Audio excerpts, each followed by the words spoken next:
പരിശുദ്ധ അമ്മ ജീവനോടെ പ്രത്യക്ഷപ്പെട്ട ഈ ആലയത്തിൽ, ഈ ആരാധനാ മണിക്കൂറിൽ ആത്മാവിലും സത്യത്തിലും ഈശോയെ ആരാധിക്കാൻ നമ്മളെ ഒരുമിച്ച് കൂട്ടിയ അവിടുത്തെ സ്നേഹത്തിന് നമുക്ക് ഹൃദയത്തിൽ നന്ദി പറയാം. ഈശോ നമ്മളെ അറിയുന്നു, നമ്മുടെ നൊമ്പരങ്ങൾ ഏറ്റെടുത്തു എന്നുള്ളതിൻ്റെ തെളിവാണ് ഈ ഒരു ഈശോയുടെ സ്നേഹത്തിലേക്കുള്ള ആരാധന മണിക്കൂറിലേക്കുള്ള അവിടുത്തെ വിളി. അതുകൊണ്ട് തന്നെ നമ്മളെ വിഷമിപ്പിക്കുന്ന എല്ലാ പാപങ്ങളും ഭാരങ്ങളും നമ്മുടെ ജീവിത ചുറ്റുപാടുകളുമൊക്കെ ഈ അൾത്താരയിൽ നമുക്ക് ഇറക്കി വയ്ക്കാം. വരുന്ന ആരാധന മണിക്കൂറിലെല്ലാം ഈശോയുടെ ഹിതത്തിന് എല്ലാം വിട്ടുകൊടുത്തുകൊണ്ട് അവിടുത്തെ അറിഞ്ഞ് ആരാധിക്കാനുള്ള ഈശോയെ വലിയ കൃപ ഞങ്ങൾക്ക് ആത്മാവിൽ നൽകണമേ എന്ന് നമുക്ക് ഓരോരുത്തർക്കും മൗനമായിട്ട് പ്രാർത്ഥിക്കാം. നമുക്കെല്ലാവർക്കും അറിയാവുന്നതുപോലെ 2004 ഡിസംബർ 7 ഉച്ചകഴിഞ്ഞ് 2:30 ഇതുപോലൊരു ആരാധനാ മധ്യയാണ് ദൈവമാതാവ് സമയഘടികാരം നെഞ്ചിൽ ചാർത്തി ഈ അൾത്താരയിൽ പ്രത്യക്ഷയായിക്കൊണ്ട് ദുരന്തം ഉണ്ടാകുവാൻ പോകുന്നു, പ്രാർത്ഥിക്കണമെന്ന വലിയ സന്ദേശം കൈമാറിയത്. ജീവിതത്തിൻ്റെ വിവിധ ദുരന്ത മുഖങ്ങളിലായിരിക്കുന്ന നമ്മൾ ഓരോരുത്തരോടും പരിശുദ്ധ അമ്മ പറയുന്നത് ഇപ്രകാരമാണ്: നിങ്ങൾ പ്രാർത്ഥനയിൽ തന്നെ മുറുകെ പിടിക്കുക. മരിയൻ ഉടമ്പടി ഈ പ്രത്യക്ഷീകരണത്തോടനുബന്ധിച്ച് നമുക്ക് തരുമ്പോൾ പരിശുദ്ധ അമ്മ നമ്മിൽ നിന്ന് ആഗ്രഹിക്കുന്നതും അതുതന്നെയാണ്. വിശുദ്ധിയുള്ള ഒരു ജീവിതം നയിച്ച് പ്രാർത്ഥനയുടെ ഒരു അന്തരീക്ഷം നമ്മുടെ ആത്മാവിൽ സൃഷ്ടിച്ചുകൊണ്ട് ഈശോയെ നിന്നെ കൊടുക്കുവാൻ ഞങ്ങളെ ഓരോരുത്തരെയും പ്രാപ്തരാക്കുവാൻ എന്നുള്ളതാണ്. ഈശോയെ അതിന് ഞങ്ങളെ തന്നെ പൂർണ്ണമായിട്ട് ഈ അൾത്താരയിൽ ഈ സമയം സമർപ്പണം ചെയ്ത് പ്രാർത്ഥിക്കുന്നു. ഒപ്പം തന്നെ ഈ ധ്യാനം നയിക്കുവാൻ പോകുന്ന ബഹുമാനപ്പെട്ട VP ജോസഫ് അച്ഛനെ ഈ അൾത്താരയിൽ ആരാധന മണിക്കൂറിൽ പ്രത്യേകം നമുക്ക് സമർപ്പിച്ച് പ്രാർത്ഥിക്കാം. അച്ഛൻ്റെ അധരങ്ങളിലൂടെ പ്രദാനം ചെയ്യപ്പെടുന്ന ഓരോ വാക്കുകളും ഈശോയെ ഞങ്ങളെ ഒരു പുതു സൃഷ്ടികളാക്കി മാറ്റാനുള്ള വലിയൊരു തുറവിയിലേക്ക് നയിക്കണമേ എന്ന് നമുക്ക് എളിമയോടുകൂടി പ്രാർത്ഥിക്കാം. ഈശോയെ നിൻ്റെ കൃപ വന്ന് നിറയാനുള്ള ചാലകങ്ങളാക്കി ഓരോ സംവിധാനങ്ങളെയും വ്യക്തികളെയും ശുശ്രൂഷകളെയും രൂപാന്തരപ്പെടുത്തണമേ എന്ന് നമുക്ക് ഒരു നിമിഷം മൗനമായിട്ട് പ്രാർത്ഥിക്കാം. ഒരിക്കൽ കൂടി 2015 മുതൽ തീർത്ഥാടക ഉടമ്പടിയെടുത്ത് പരിശുദ്ധ അമ്മയുടെ നടയിൽ നിയോഗങ്ങൾ സമർപ്പിച്ചു പോയിട്ടുള്ള ഓരോ മക്കളുടെയും പ്രത്യേകമായ ജീവിത നിയോഗങ്ങളെയും അവരുടെ ജീവിത സാഹചര്യങ്ങളെയും അൾത്താരയിൽ സമർപ്പിച്ച് നമുക്കൊരു നിമിഷം പ്രാർത്ഥിക്കാം. ഒപ്പം തന്നെ 2020 മുതൽ ലോകത്തിൻ്റെ വിവിധ ഭൂഖണ്ഡങ്ങളിലായിരുന്നു കൊണ്ട് ഓൺലൈനായി ഉടമ്പടിയെടുത്ത് പ്രാർത്ഥിക്കുന്ന മുഴുവൻ മക്കളുടെയും നിയോഗങ്ങളെ ഈ അൾത്താരയിൽ ഒരിക്കൽ കൂടി സമർപ്പിച്ച് നമുക്ക് ഓരോരുത്തർക്കും പ്രാർത്ഥിക്കാം.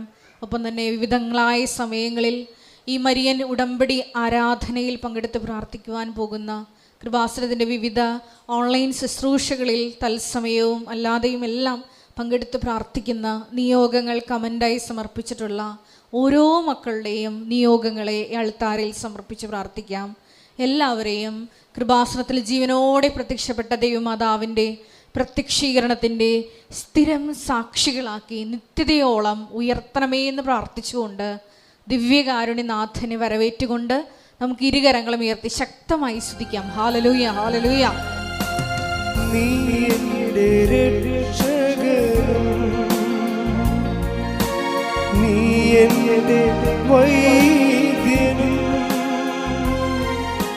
നീ എൻ്റെ ആലംബവും എൻ ദൈവം.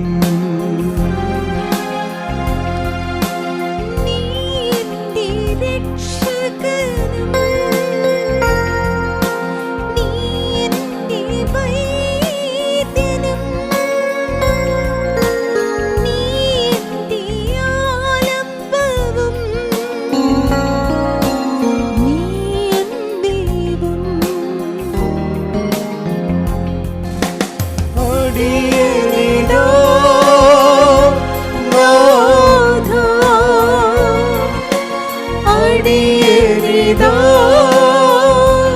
നാഥാ അടിയനിതാ നാഥാ അടിയനിതാ നീ എന്റെ സങ്കേതവും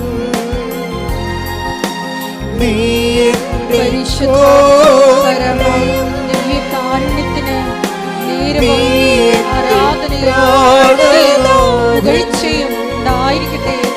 പരിശുദ്ധ പരമ ദിവ്യകാരുണ്യത്തിന് നേരവും ആരാധനയും പുകഴ്ചയും ഉണ്ടായിരിക്കട്ടെ. പരിശുദ്ധ പരമ ദിവ്യകാരുണ്യത്തിന്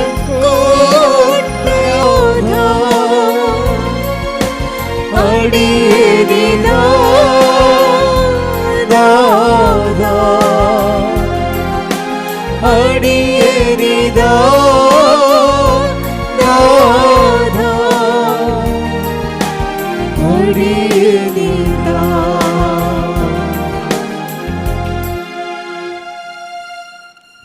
പരിശുദ്ധ പരമദിവ്യകാരുണ്യത്തിന് നേരവും ആരാധനയും സ്തുതിയും പുകഴ്ചയും ഉണ്ടായിരിക്കട്ടെ. പരിശുദ്ധ പരമദിവ്യകാരുണ്യത്തിന് നേരവും ആരാധനയും സ്തുതിയും പുകഴ്ചയും ഉണ്ടായിരിക്കട്ടെ. പരിശുദ്ധ പരമദിവ്യകാരുണ്യത്തിന് നേരവും ആരാധനയും സ്തുതിയും പുകഴ്ചയും ഉണ്ടായിരിക്കട്ടെ.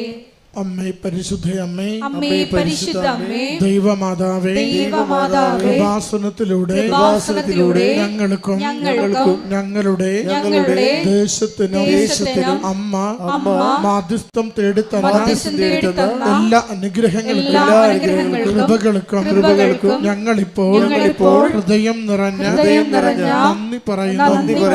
നമുക്ക് സ്തുതിച്ച് പ്രാർത്ഥിക്കാം. Hallelujah hallelujah hallelujah hallelujah hallelujah കർത്താവേ യേശുവേ നന്ദി ആരാധന കർത്താവേ സൗഖ്യത്തിന് നന്ദി കർത്താവേ ജീവിത സംരക്ഷണത്തിന് നന്ദി കർത്താവേ പ്രശ്ന പരിഹാരങ്ങൾക്ക് നന്ദി കർത്താവേ ആരാധിക്കുവാൻ വിശ്വസിക്കുവാൻ അവസരം നന്ദി കർത്താവേ സ്തുതി കർത്താവേ ഹല്ലേലൂയ ഹല്ലേലൂയ യേശുവേ ആരാധന. അടിയനിതാ നാഥാ അടിയനിതാ നാഥാ അടിയനിതാ നാഥാ അടിയനിതാ. പരിശുദ്ധ പരമദിവ്യകാരുണ്യത്തിന് നേരവും ആരാധനയും സ്തുതിയും പുകഴ്ചയും ഉണ്ടായിരിക്കട്ടെ. പരിശുദ്ധ പരമദിവ്യകാരുണ്യത്തിന് നേരവും ആരാധനയും സ്തുതിയും പുകഴ്ചയും ഉണ്ടായിരിക്കട്ടെ. പരിശുദ്ധ പരമദിവ്യകാരുണ്യത്തിന് നേരവും ആരാധനയും സ്തുതിയും പുകഴ്ചയും ഉണ്ടായിരിക്കട്ടെ. അമ്മേ പരിശുദ്ധ അമ്മേ അമ്മേ പരിശുദ്ധ അമ്മേ ദൈവമാതാവേ ദൈവമാതാവേ 2004 ഡിസംബർ 7 തീയതി ഉച്ചകഴിഞ്ഞ് 2:30 കൃപാസനത്തിൽ സംഭവിച്ച അമ്മയുടെ പ്രത്യക്ഷപ്പെടലിനെ കുറിച്ച് തിരുസഭയ്ക്ക് സമർപ്പിച്ചിരിക്കുന്ന പഠനരേഖകളുടെ വസ്തുനിഷ്ഠവും ദൈവശാസ്ത്ര പ്രതിപ്രകാരമുള്ളതുമായ അന്വേഷണ പഠനങ്ങൾ നടത്തി ആ പ്രത്യക്ഷപ്പെടലിലൂടെ പ്രകടമായ ദൈവമാതാവിന്റെ പ്രത്യേക കരുതലും സംരക്ഷണവും വെളിപ്പെടുത്തുന്ന പീഡിതരുടെ ആശ്വാസവും പ്രവാചകന്മാരുടെ രാജ്ഞി വാഗ്ദാനത്തിന്റെ പേടകവും പ്രപഞ്ച പ്രകൃതിയുടെ മാതാവുമായ പരിശുദ്ധ അമ്മയുടെ ഭക്തി തിരുസഭയിൽ കൂടുതൽ പ്രചരിച്ച് ജീവിതത്തിന്റെ ദുരിത അവസ്ഥകളിൽ അകപ്പെട്ട് കഴിയുന്ന അനേകായിരം മക്കൾക്ക് ദൈവത്തിന്റെ സാന്നിധ്യവും സന്ധിപ്പും കൂടുതൽ അനുഭവിക്കുക വഴി ആത്മീയ വിശുദ്ധി ദൈവശക്തി കൈവരിക്കുവാൻ ഞങ്ങളുടെ കുടുംബങ്ങളെ ഇടയാക്കണമേ. സ്തുതിച്ച് പ്രാർത്ഥിക്കാം. Hallelujah, hallelujah, hallelujah. കാത്തുകൊള്ളണമേ. കുടുംബങ്ങളിലായിരിക്കുന്ന മക്കളെ അനുഗ്രഹിക്കണമേ. ധ്യാനം കൂടുന്നവരെ സഹായിക്കണമേ. വിശ്വാസത്തെ ആഴപ്പെടുത്തണമേ. വിശുദ്ധ ജീവിക്കുവാൻ സഹായിക്കണമേ. രോഗങ്ങളെ സൗഖ്യപ്പെടുത്തണമേ. ജീവിത ക്ലേശങ്ങളെ മാറ്റിക്കൊടുക്കണമേ. അവിടുത്തെ നാമത്തിൽ മഹത്വപ്പെടുത്തുവാൻ അനുഗ്രഹിക്കണമേ. ഹല്ലേലൂയ. സ്തുതി കർത്താവേ. ആരാധന മഹത്വം ആരാധന.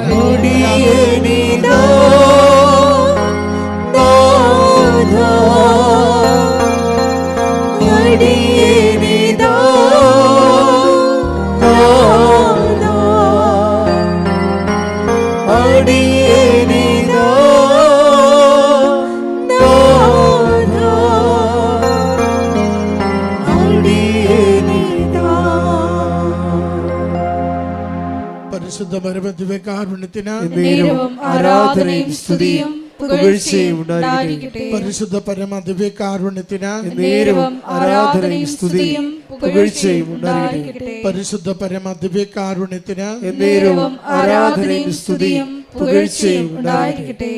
അമ്മേ പരിശുദ്ധയമ്മേ, അമ്മേ പരിശുദ്ധ അമ്മേ, ഭൂസ്വർലോകങ്ങളുടെ രാജ്ഞിയായ അങ്ങേയ്ക്ക് ഭൗമ സംരക്ഷണത്തിനായി പ്രപഞ്ച പ്രകൃതിയെ തിരുസഭ പ്രതിഷ്ഠിക്കുവാൻ ഈ പ്രത്യക്ഷീകരണം വഴി ഇടയാക്കണമേ. പരിശുദ്ധമ്മേ, ജപമാല മാതാവേ, സകല കൃപാസന പ്രാർത്ഥനകളോടും ചേർത്ത് ഞങ്ങളിപ്പോൾ പ്രാർത്ഥിക്കുന്ന ഈ കുടുംബത്തിന്റെ പ്രത്യേക നിയോഗവും നമ്മുടെ എല്ലാ അപേക്ഷകളും ആവശ്യങ്ങളും കൃപാസന മാതാവിന്റെ സംരക്ഷണയിൽ ഈശോയുടെ ദിവ്യകാരുണ്യത്തിന് സമർപ്പിക്കാം.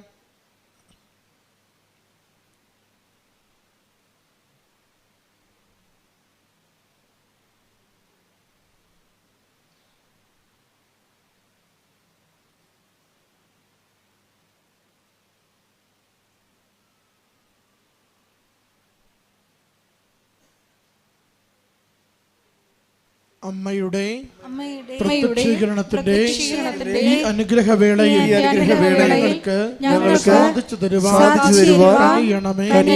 ആമേൻ. നമുക്ക് സ്തുതിച്ച് പ്രാർത്ഥിക്കാം. Hallelujah, hallelujah, hallelujah, hallelujah. യേശുവേ നന്ദി. Hallelujah, hallelujah. അവിടുത്തെ സന്ദേശത്താൽ നിറയ്ക്കണമേ കർത്താവേ. യേശുവേ നന്ദി. Hallelujah, hallelujah, hallelujah.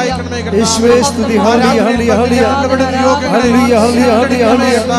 യേശുവേ നന്ദി. Hallelujah, hallelujah, hallelujah. Hallelujah, hallelujah, hallelujah, hallelujah. യേശുവേ നന്ദി, നന്ദി. ഹല്ലേലൂയ. ഹല്ലേലൂയ,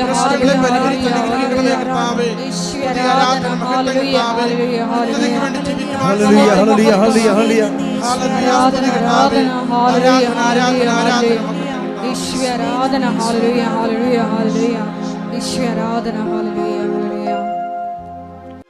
ആത്മാവേ റൂഹായേ ഞങ്ങളിൽ നിറയണമേ.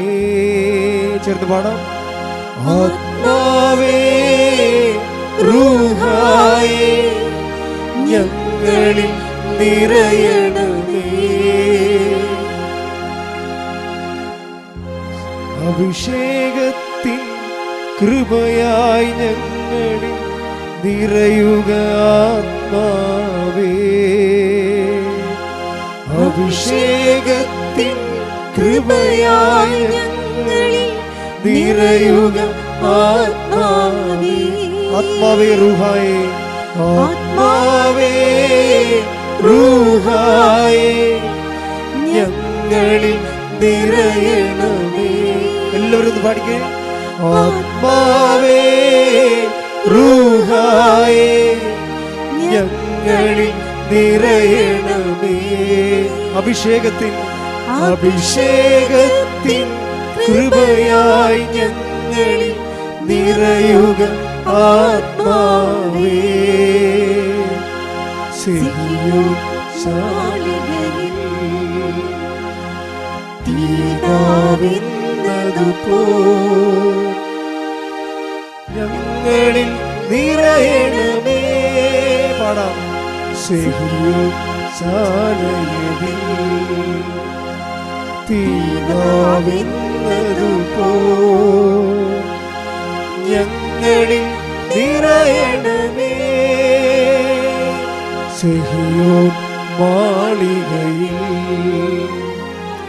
തീനാവിന്നതുപോ ഞങ്ങളിൽ നിറയണമേ. കൈകളടിച്ചുകൊണ്ട് പാടാം ശക്തിയോടെ.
അഭിഷേകത്തിൻ കൃപയായി ഞങ്ങളിൽ നിറയുക ആത്മാവേ.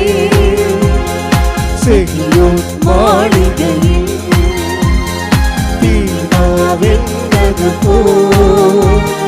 ഞങ്ങളിൽ നിറയണമേ.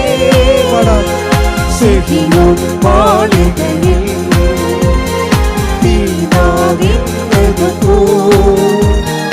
ഞങ്ങളിൽ നിറയണമേ. കൈകൾ ഉയർത്തിയടിച്ചുകൊണ്ട് ആത്മാവേ റൂഹായേ ഞങ്ങളിൽ നിറയണമേ. ശക്തിയോട് പാടാം. ആത്മാവേ റൂഹായേ ഞങ്ങളിൽ നിറയണമേ. അഭിഷേകത്തിൻ കൃപയായി ഞങ്ങൾ നിറയുക ആത്മാവേ. സിഹിയോൻ മാളികയിൽ തീനാവെന്നതുപോൽ ഞങ്ങളിൽ നിറയണമേ. സിഹിയോൻ മാളികയിൽ തീനാവെന്നതുപോൽ ഞങ്ങളിൽ നിറയണമേ. സ്തുതിക്കട്ടെ. Hallelujah hallelujah hallelujah. യേശുവേ ആരാധന. ഉണർവോടെ സ്തുതിക്കട്ടെ. ഹല്ലേലൂയ ആരാധന ആരാധന. യേശുവേ ആരാധന. ഹല്ലേലൂയ. യേശുവേ ആരാധന. യേശുവേ മഹത്വം ആരാധന. ആരാധന ആരാധന ആരാധന. യേശുവേ ആരാധന. ഹല്ലേലൂയ. ഹല്ലേലൂയ. യേശുവേ ആരാധന. ഹല്ലേലൂയ. ഹല്ലേലൂയ. സമൃദ്ധിയായി ആത്മാവേ ഞങ്ങളിൽ വന്ന് നിറയണമേ.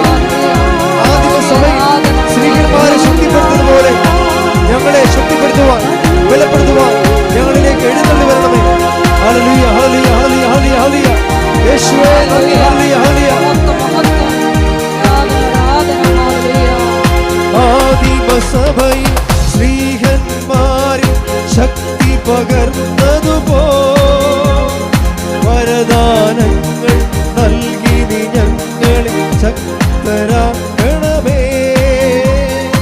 ആദിമസഭയിൽ സ്നേഹന്മാരിൽ ശക്തി പകർന്നതുപോൽ വരദാനങ്ങൾ നൽകി നീ ഞങ്ങൾ ശക്തരാക്കണമേ. ഉറക്കെ പാടാം. ആദിമസഭയിൽ സ്നേഹന്മാരിൽ ശക്തി പകർന്നതുപോൽ വരദാനങ്ങൾ നൽകി നീ ഞങ്ങൾ ശക്തരാക്കണമേ. അഗ്നിയഭിഷേകം തരണമേ. അഗ്നിയഭിഷേകം തരണമേ. കൈകൾ ഉയർത്തി. ആത്മാവേ റൂഹായേ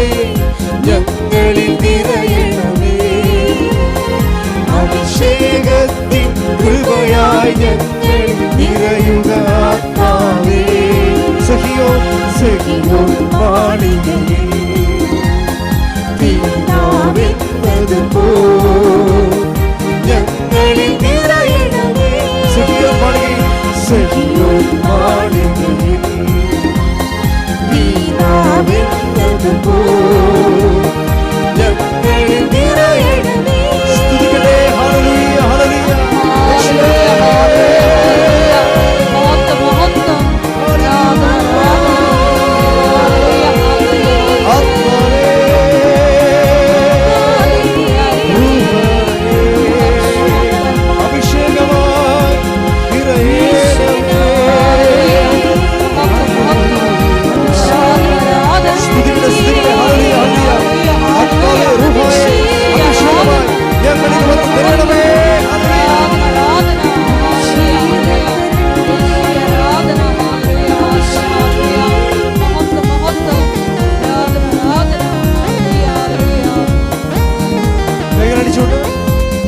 ജോർദാൻ നദിയിൽ വെണ്പാവായി പറന്നിറങ്ങിയപ്പോൾ നവമൊരു ജനനം നൽകി നീ ഞങ്ങളെ ബലപ്പെടുത്തണമേ.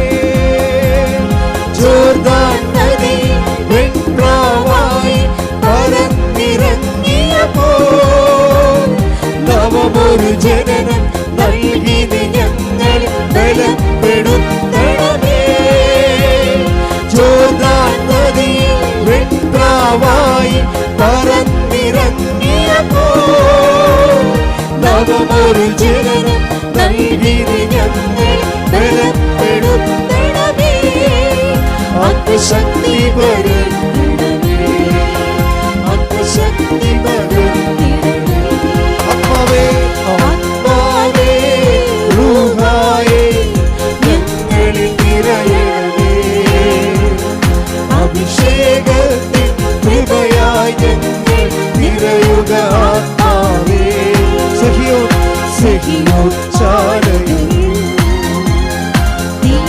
തീനാവെന്നതുപോൽ ഞങ്ങളിൽ നിറയണമേ. സെഹിയോൻ മാളികയിൽ സെഹിയോൻ മാളികയിൽ തീനാവെന്നതുപോൽ ഞങ്ങളിൽ നിറയണമേ. ആത്മാവേ റൂഹായേ ഞങ്ങളിൽ നിറയണമേ.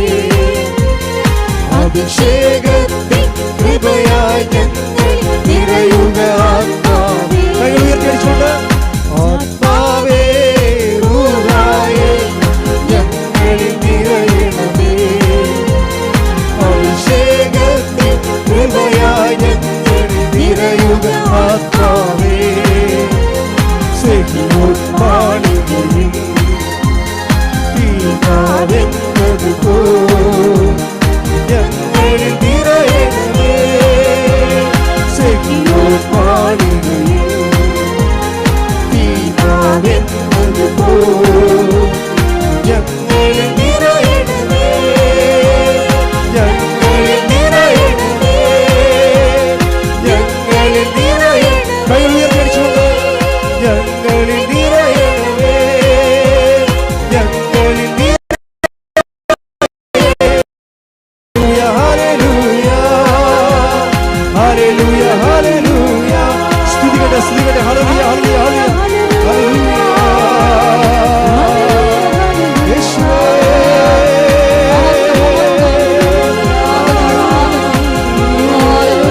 Hallelujah hallelujah hallelujah. ആത്മാവേ റൂഹായേ അഭിഷേകമായി ഞങ്ങളിൽ വന്ന് നിറയണമേ. സ്തുതിക്കട്ടെ സ്തുതിക്കട്ടെ. Hallelujah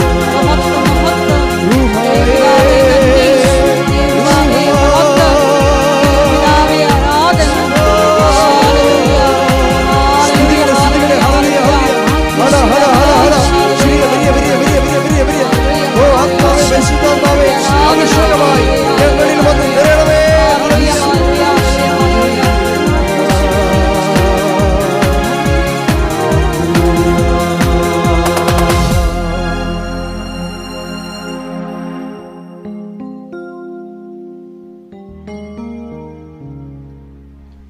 praise the Lord. പരിശുദ്ധ പരമദിവ്യകാരുണ്യത്തിന് എന്നേരവും ആരാധനയും സ്തുതിയും പുകഴ്ചയും ഉണ്ടായിരിക്കട്ടെ. പരിശുദ്ധ പരമദിവ്യകാരുണ്യത്തിന് എന്നേരവും ആരാധനയും സ്തുതിയും പുകഴ്ചയും ഉണ്ടായിരിക്കട്ടെ. പരിശുദ്ധ പരമദിവ്യകാരുണ്യത്തിന് എന്നേരവും ആരാധനയും സ്തുതിയും പുകഴ്ചയും ഉണ്ടായിരിക്കട്ടെ. നമ്മൾ ഇന്ന് പരിശോധിക്കാൻ പോകുന്നത് സിമ്പിൾ എക്സ്പ്രഷൻസ് ഓഫ് ഫെയ്ത്ത്. ഇത് മാത്രം, അതായത് സിമ്പിൾ ഉടമ്പടിയിലുള്ള സിമ്പിൾ എക്സ്പ്രഷൻസ് ഓഫ് ഫെയ്ത്ത്, ലളിതമായ ചില വിശ്വാസാവിഷ്കാരങ്ങൾ. നമ്മുടെ ഒരു വിഷയത്തിലേക്ക്, ഉടമ്പടിയുടെ ഒരു വിഷയത്തിലേക്ക് ദൈവത്തെ കക്ഷി ചേർക്കുന്നതിന്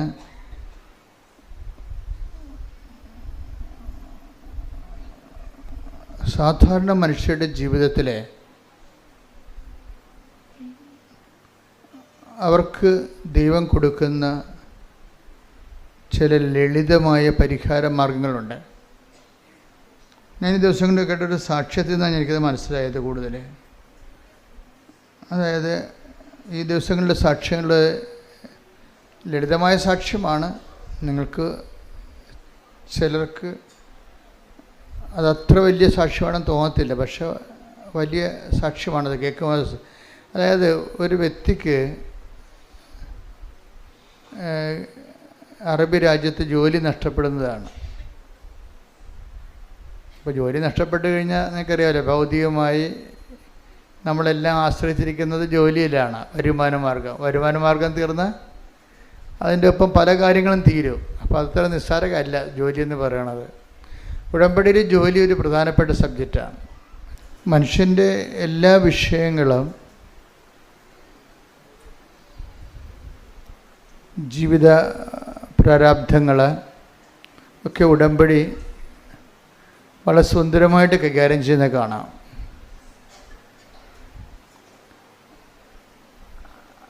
അതിൽ ലളിതമായ ചില പരിഹാര മാർഗങ്ങൾ ചില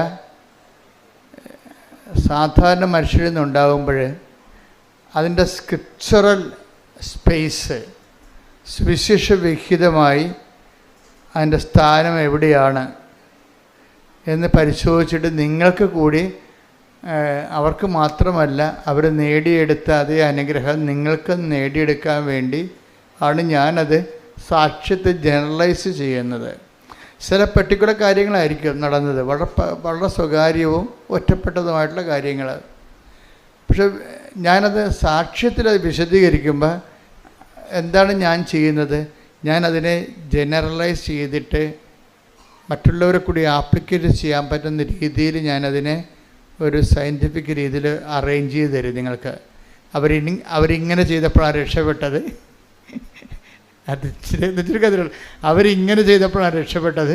നിങ്ങളും ആ ഒരു മാർഗം നോക്കിയാൽ നല്ലതായിരിക്കും, ചിലവർ രക്ഷപ്പെടാൻ സാധ്യതയുണ്ട്. എന്തുകൊണ്ട് നിങ്ങൾ ആ വഴി നോക്കിയാൽ രക്ഷപ്പെടും? അതിൻ്റെ ബുദ്ധിപരമായ കൺകറൻസ്, ഇൻ്റലക്ച്വൽ കൺകറൻസ് എന്ന് പറയും.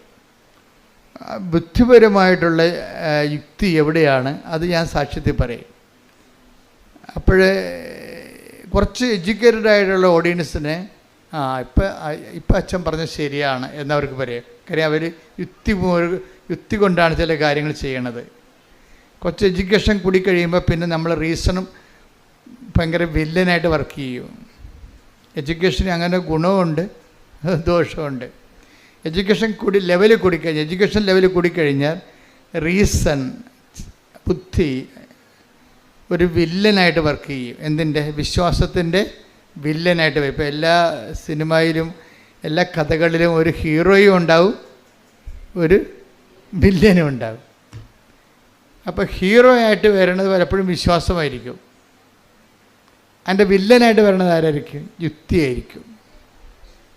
ഇനി യുക്തിയെ നമ്മളെങ്ങനെയായിട്ട് മലത്തി അടിക്കണം എന്നുള്ളതാണ് പിന്നീട് അടുത്ത പ്രോസസ്സിലൂടെ പറയണത്. കാര്യം ഇവർ രണ്ടുപേരും കൂടി ഒരുമിച്ച് പോവുക ചില സമയത്ത് സാഹചര്യം ഒക്കത്തില്ല. സാധാരണഗതിയിൽ ഇവർ തമ്മിൽ സഹസഞ്ചാരമാണ്, യുക്തിയും വിശ്വാസവും ഒരുമിച്ചാണ് പോണത്. പക്ഷെ ചില മേഖലയിൽ വന്നു കഴിഞ്ഞാൽ യുക്തി വർക്കൗട്ട് ചെയ്യത്തില്ല. എന്താ കാര്യം? അവിടെ വിശ്വാസത്തിൽ അധിഷ്ഠിതമായ സ്നേഹം മാത്രമേ വർക്കൗട്ട് ചെയ്യത്തുള്ളൂ. അവിടെ യുക്തി വർക്കൗട്ട് ചെയ്യത്തില്ല. യുക്തി വർക്കൗട്ട് ചെയ്ത് കഴിഞ്ഞാൽ ഇറ്റ് ഈസ് കോമൺ എന്ന് എൻ്റെ അർത്ഥം. യുക്തി ഉപയോഗിച്ച് കഴിഞ്ഞാൽ വിശ്വാസമില്ലാത്തവർക്ക് യുക്തി കൊണ്ട് ജീവിക്കാൻ പറ്റും. വിശ്വാസമില്ലാത്തവർക്ക് യുക്തി കൊണ്ട് ചിലർക്ക് ജീവിക്കാൻ പറ്റും ചില കാര്യങ്ങൾക്ക്. പക്ഷേ യുക്തി മാത്രമുള്ളവർക്ക് വിശ്വാസം കൊണ്ട് ജീവിക്കാൻ പറ്റത്തില്ല. ഇതാണ് വിഷയം. യുക്തി മാത്രം ഉപയോഗിക്കുന്നവർക്ക് വിശ്വാസം കൊണ്ട് ജീവിക്കാൻ പറ്റത്തില്ല. കാര്യം എന്താണ്? ചില വിഷയങ്ങൾ യുക്തിയാതീതമാണ്. ഇപ്പോൾ ഇവിടെ പറയുന്ന ഒരു സാക്ഷ്യത്തിൽ ഒരു മായയുണ്ട്, ഒരു സുശീലയുണ്ട്.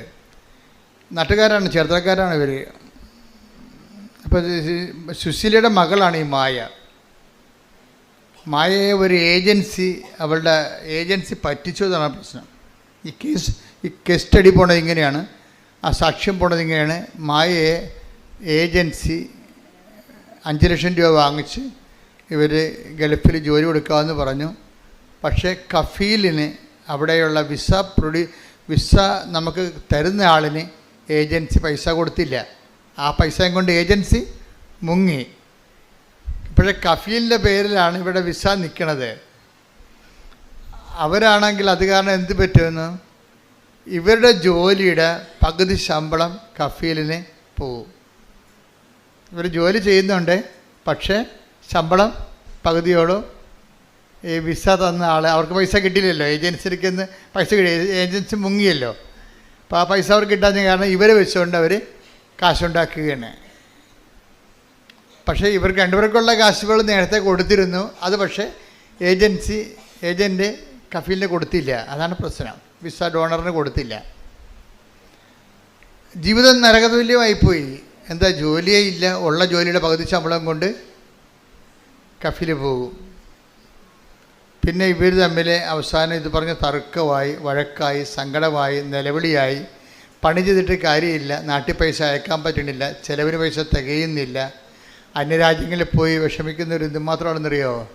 അവരെല്ലാവരും, നിങ്ങൾ ഓർക്കരുത്, നിങ്ങൾ അവിടെ പോകുമ്പോൾ എല്ലാം ഭംഗിയായിട്ട് അവർ സന്തോഷമായിട്ട് ജീവിക്കണമെന്ന്.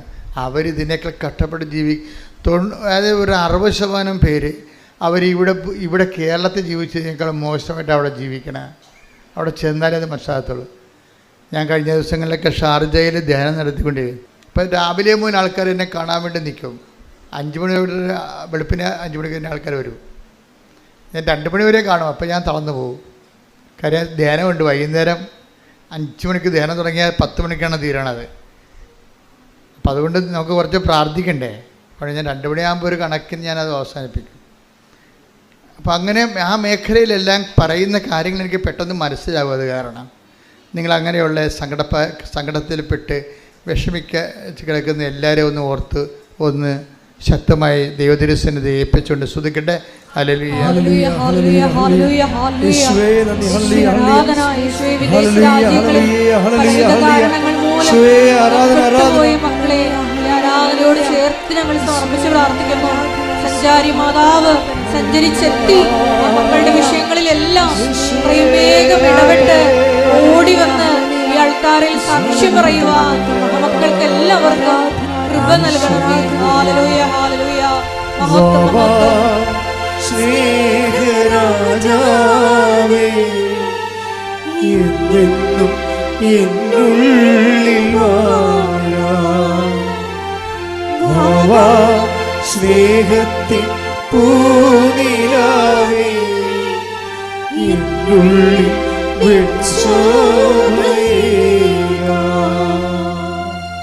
പരിശുദ്ധ പരമദിവ്യകാരുണ്യത്തിന് എന്നേരവും ആരാധനയും സ്തുതിയും പുകഴ്ചയും ഉണ്ടായിരിക്കട്ടെ. പരിശുദ്ധ പരമദിവ്യകാരുണ്യത്തിന് എന്നേരവും ആരാധനയും സ്തുതിയും പുകഴ്ചയും ഉണ്ടായിരിക്കട്ടെ. അപ്പോൾ ഇങ്ങനെയുള്ളൊരു വിഷമസന്ധി വന്നപ്പോൾ ഇവൾക്ക് ഈ മായയ്ക്ക് എന്ത് ചെയ്യണമെന്നറിയാൻ പാടില്ല. വീട്ടിലാണെങ്കിൽ കടമൊക്കെ വാങ്ങിച്ചാൽ പോയിരിക്കണത്. അതിൻ്റെ പലിശ കടക്കാരുടെ അലട്ടൽ, അവൾക്കാണെങ്കിൽ പൈസ കിട്ടുന്ന ചെറിയ ശമ്പളത്തിൻ്റെ പകുതിയും കൊണ്ട് കഫീൽ പോവും. ഭക്ഷണം കഴിക്കണം, പിന്നെ കൂടാതെ അവർക്ക് വാടക കൊടുക്കണം. അങ്ങനെ പല പ്രശ്നങ്ങൾ. എനിക്ക് ക്ഷീണവും രോഗമൊക്കെ വന്നു കഴിഞ്ഞാൽ അതിനൊക്കെ വലിയ പൈസ ചിലവാണ്, പല പ്രശ്നങ്ങളാണ് അങ്ങനെ. അപ്പം ഇതെല്ലാം ഇവളുടെ അമ്മയോട് പറയും, അമ്മയുടെ അനിയത്തിയോടും പറയും. ആദ്യമൊക്കെ പറയത്തില്ല, പിന്നെ നിവർത്തിയില്ല വരുമ്പോൾ നമ്മൾ പറഞ്ഞു പോകത്തില്ലേ. പക്ഷെ അവരെന്ത് ചെയ്യാനാണ്, നാട്ടിൽ നിൽക്കണം, അവരെന്ത് ചെയ്യാനാണ്? പക്ഷെ അവർക്ക് ചെയ്യാൻ വേണ്ടി കുറച്ച് കാര്യങ്ങളുണ്ട്. എന്താ കാര്യം? ഒന്ന്, അവർക്ക് ഉടമ്പടി ചെയ്യാം. അതാണ് സംഭവം. ചിലർ എന്നോട് പറയും, ഞാനവിടെ ചെന്നപ്പോൾ എന്നൊക്കെ വിളിച്ച് അവർ പറഞ്ഞ വിമർശനം, ചിലർ പറഞ്ഞത് അച്ഛൻ ഈ ജീവിത പ്രസംഗങ്ങളാണ് എപ്പോഴും പറയണത്, മാതാവിനെയും കുറിച്ചേ പറയത്തുള്ളൂ. ഞാൻ പറഞ്ഞു, മാതാവ് ആണ് ജീവിത പ്രശ്നം എടുക്കുന്നത്. അവർക്ക് വീഞ്ഞില്ല, ജോലിയില്ല, വീടില്ല, വിവാഹം നടക്കണില്ല, രോഗമാണ്, എന്തൊക്കെ ഈശോ അടുത്ത് പറയണത് ആരാണ്? മാതാവല്ലേ. പിന്നെ നമുക്ക് എന്താണ് ജീവിത പ്രശ്നങ്ങളെന്ന് പറയുമ്പോൾ? ജീവിത പ്രശ്നങ്ങളൊന്നും ഇല്ലാത്തവർക്ക് ചിലപ്പോൾ എൻ്റെ പ്രസംഗങ്ങൾ ചിലപ്പോൾ അവർക്ക് അഫ്ലുവൻ്റായിട്ടൊക്കെ ജീവിക്കുന്ന ആൾക്കാരില്ലേ, അഫ്ലുവൻ്റായിട്ട്. ഈ ഏറ്റവും അപകടകാരികളെന്ന് പറയുന്നത് എനിക്ക് തോന്നിയിരിക്കുന്നത്, ഒന്നെങ്കിൽ എക്സ്ട്രീമിൽ ജീവിക്കുന്നവർ, ഭയങ്കര കഷ്ടപ്പെട്ട് ജീവിക്കുന്നവരും, അതുപോലെ ഏറ്റവും നല്ലവണ്ണം ജീവിക്കുന്നവരും. ഇതിൻ്റെ ഇടയ്ക്കൊന്ന് ജീവിക്കാനാണ് നോക്കേണ്ടതെന്ന് തോന്നണേ.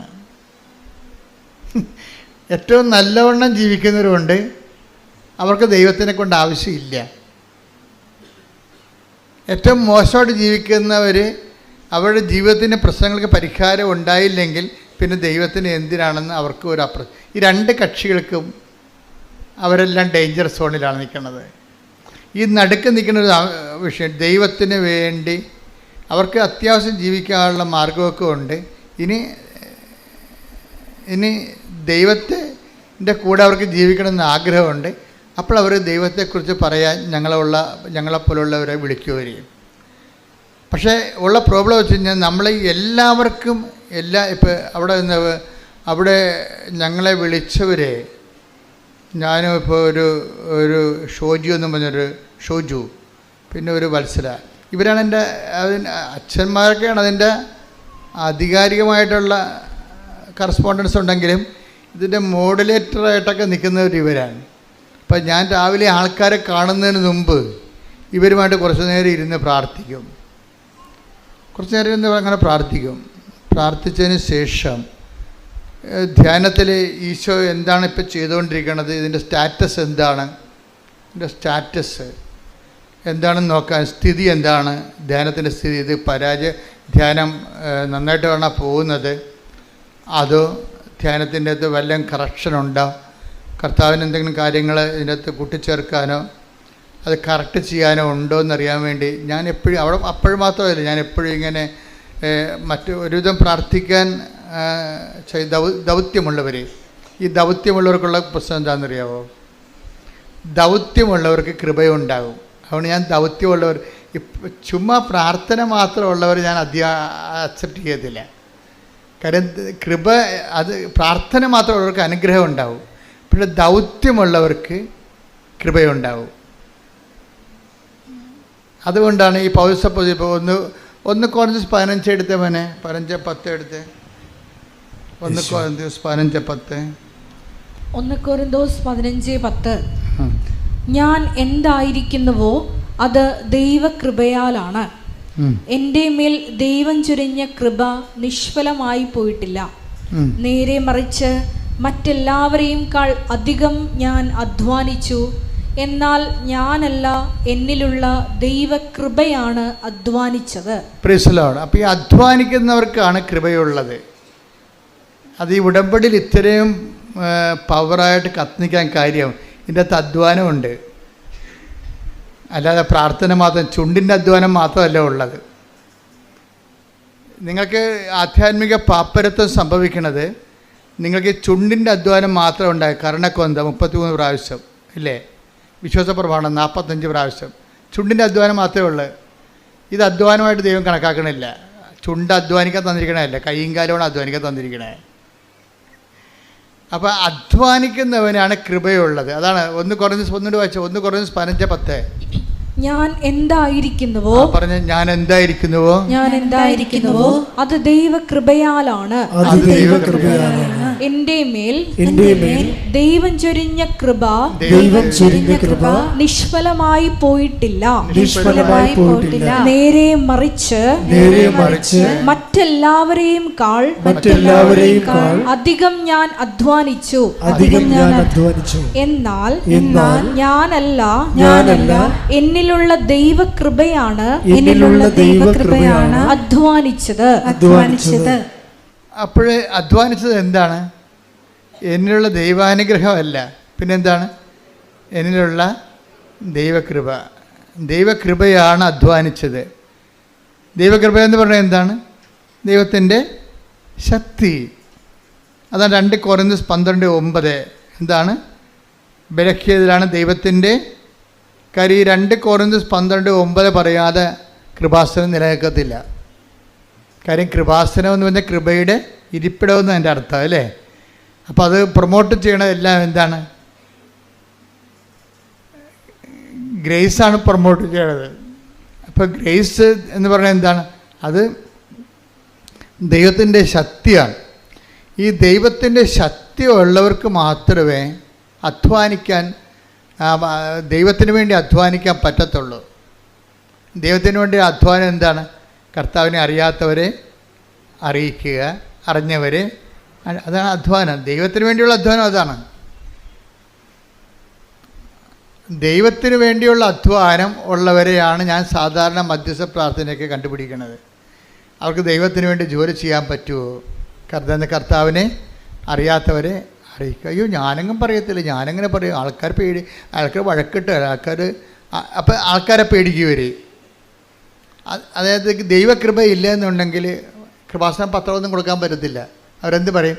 അയ്യോ ആൾക്കാർ വല്ലതും പറഞ്ഞാൽ എന്ത് ചെയ്യും? ഇവരെന്തെങ്കിലും പറഞ്ഞാൽ എന്ത് ചെയ്യുമെന്ന്. അതുകൊണ്ട് അവർ ന്യൂട്രലായിട്ട് നിൽക്കും. അല്ലെങ്കിൽ എവിടെയെങ്കിലും കൊണ്ടുപോയി കൃപയില്ല എന്നുണ്ടെങ്കിൽ വല്ല കുമ്പസാരക്കൂടിൻ്റെയൊക്കെ അടുത്ത പള്ളിയിലാണ് കൊണ്ടുപോയി വെച്ചും മാറിക്കളയും. അത് കൃപയില്ലാഞ്ഞിട്ടാണ്. അവർ കൃപയില്ല, കാര്യം അധ്വാനിക്കാൻ പറ്റണില്ല അവർക്ക്. ഇപ്പോൾ ചിലർ പറഞ്ഞു ഞാൻ ഓർഫനേജിൽ പോയി, ഞാൻ ഓൾഡ് ഏജ് ഹോമിൽ പോയി, ഒരു ദിവസം അവരുടെ കൂടെ താമസിച്ചു. അവിടെ പഴയ മുഷിഞ്ഞ ഉടുപ്പെല്ലാം ഞാൻ വാങ്ങിച്ചിട്ട് ഞാൻ വാഷിംഗ് മെഷീൻ കൊണ്ടിട്ട് കഴുകി അവർക്ക് തേച്ച് കൊടുത്തു. അവർക്ക് അല്ലെങ്കിൽ ഞാൻ ഒരു ദിവസം അവിടെ പോയി ഭക്ഷണം ഉണ്ടാക്കി കൊടുത്തു. അവർക്ക് അധ്വാനമാണ്, കർത്താവിന് വേണ്ടിയുള്ള അധ്വാനമാണ്. അതെന്തുകൊണ്ടാണ്? അത് കൃപയാണ്. അതാ 1 കൊരിന്ത്യർ 15 ഒന്ന് പ്രാർത്ഥിച്ച് ഒരു കൈ ഉയർത്തി പ്രാർത്ഥി. കർത്താവ് ദൈവമേ, ദൈവകൃപ അങ്ങയ്ക്ക് വേണ്ടി അധ്വാനിക്കാനുള്ള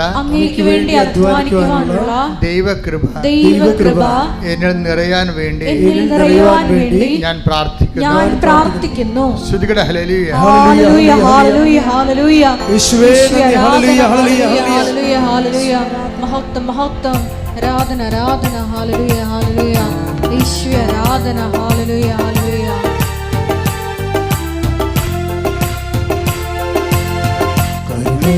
സാഗരമേ സുഖക്കൊടുമയിലേറിടുന്നോ, കരുണയിൻ സാഗരമേ സുഖക്കൊടുമയിലേറിടുന്നോ, മേഘത്തിൻ തണലരുളി എന്നെ സാന്ത്വനമായി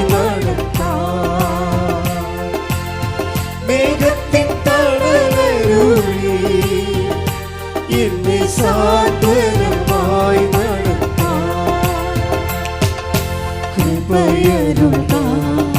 കൃപയരുൾക അളവന്റെ പകർന്നിടുക ഈ ഭൂമിയിലെ യാത്രയിൽ ദൈവകൃപയരുൾക, കൃപയരുൾക, കൃപയരുൾക അളവന്റെ പകർന്നിടുക ഈ ഭൂമിയിലെ യാത്രയിൽ ദൈവകൃപയരുൾക. അപ്പോൾ നിങ്ങൾക്ക് അധ്വാനിക്കാൻ തോന്നണില്ല എന്നുണ്ടെങ്കിൽ ഉടമ്പടി മുന്നോട്ട് പോകത്തില്ല. അതാണ് പ്രശ്നം. കാര്യം എന്താണ്? ഉടമ്പടി അവൻ പറയണ പോലെ ചെല്ലുകയല്ലല്ല, അവൻ പറയണ പോലെ അധ്വാനിക്കുകയാണ്. അതാണ് പ്രശ്നം. മറ്റു പ്രാർത്ഥനകളും ഉടമ്പടിയും തമ്മിലുള്ള വ്യത്യാസം അതാണ്. ഉടമ്പടി അവൻ പറയണ പോലെ ചെയ്യുകയാണ്. അപ്പം അതെല്ലാം ചൊല്ലുകയല്ല.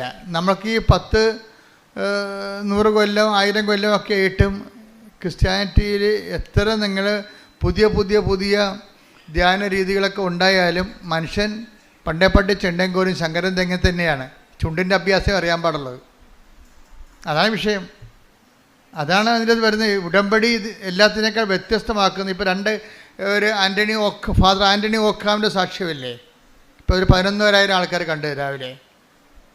3 അച്ഛനും ഒരു കന്യാസിയും കൂടി വന്ന് സാക്ഷ്യം പറയുന്നത്. നിങ്ങളത് വീട്ടിൽ പോയി കാണണമെന്നല്ലായിരിക്കും.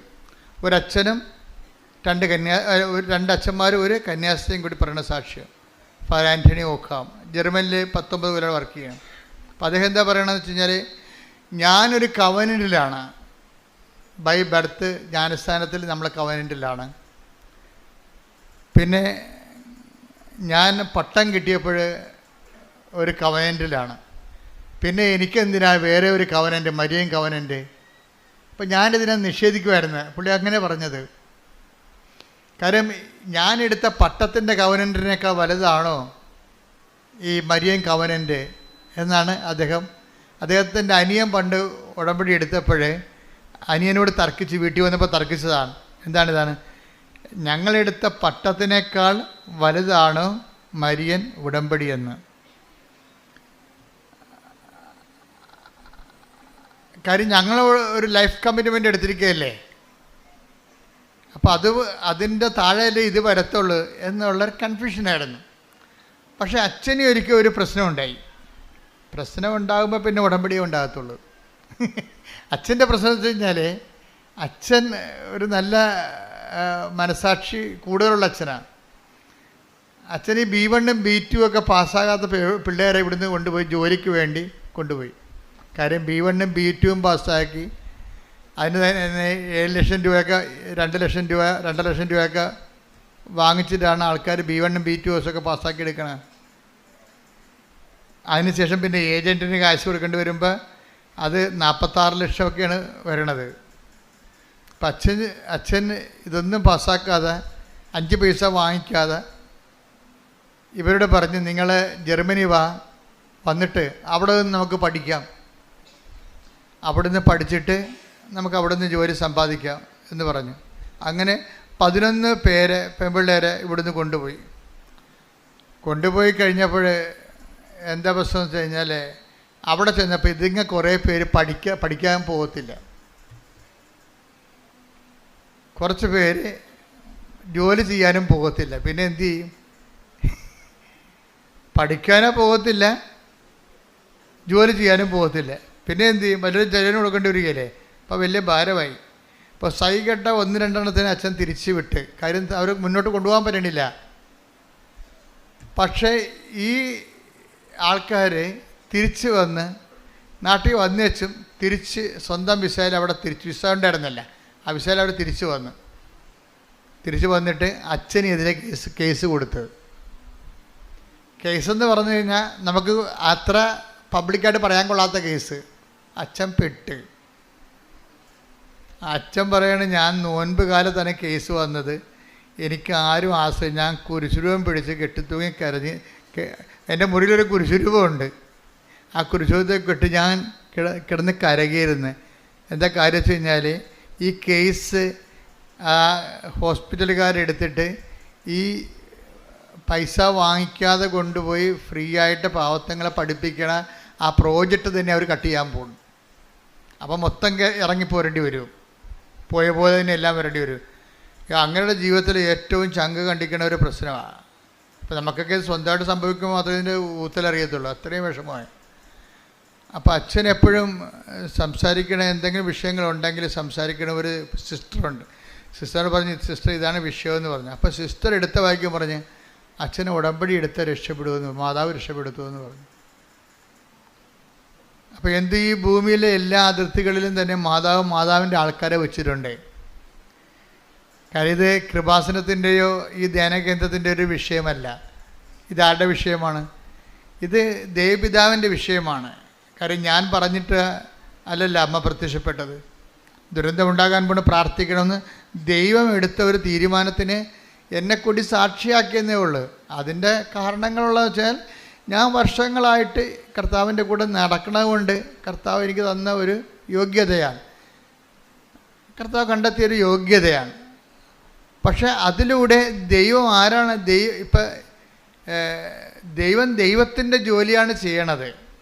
കൃപാസനത്തിന് അന്ന് ദൈവം അതിൻ്റെ അകത്തൊരു മീൻസാക്കി എടുത്തതേ ഉള്ളൂ. ദൈവം ദൈവത്തിൻ്റെ ജോലിയാണ് ചെയ്യണത്. ഈ ദുരന്തം ഉണ്ടാകാൻ പോണ് പ്രാർത്ഥിക്കണം എന്ന് പറയണത് ഈ ഉടമ്പടി എടുത്തുകൊണ്ടിരിക്കുന്നവരുടെ മാത്രം വിഷയമല്ല, അത് ഈ ലോകത്തിൻ്റെ മൊത്തം വിഷയങ്ങളാണ്. അത് സഭ അറിഞ്ഞ് സഭ ഇത് പൊതുവായിട്ട് ഈ പ്രത്യക്ഷീകരണത്തെക്കുറിച്ച് പഠിച്ച് എന്താണ് അതിൻ്റെ സന്ദേശം കൈമാറുന്നത്, ലോകം മുഴുവനും പ്രചരിക്കണതും. ഇപ്പോൾ തന്നെ ഈ ദൈവത്തിൻ്റെ ജോലികൾ മനോഹരമായിട്ട് ചെയ്യുന്നുണ്ട്. കാര്യം പരിശുദ്ധ പിതാവാണ് ഇത് പറയണമെന്നുണ്ടെങ്കിലും അവസാനം പരിശുദ്ധ പിതാവാണല്ലോ ഈ പ്രത്യക്ഷീകരണത്തെക്കുറിച്ച് പഠിച്ച് പറയേണ്ടത്.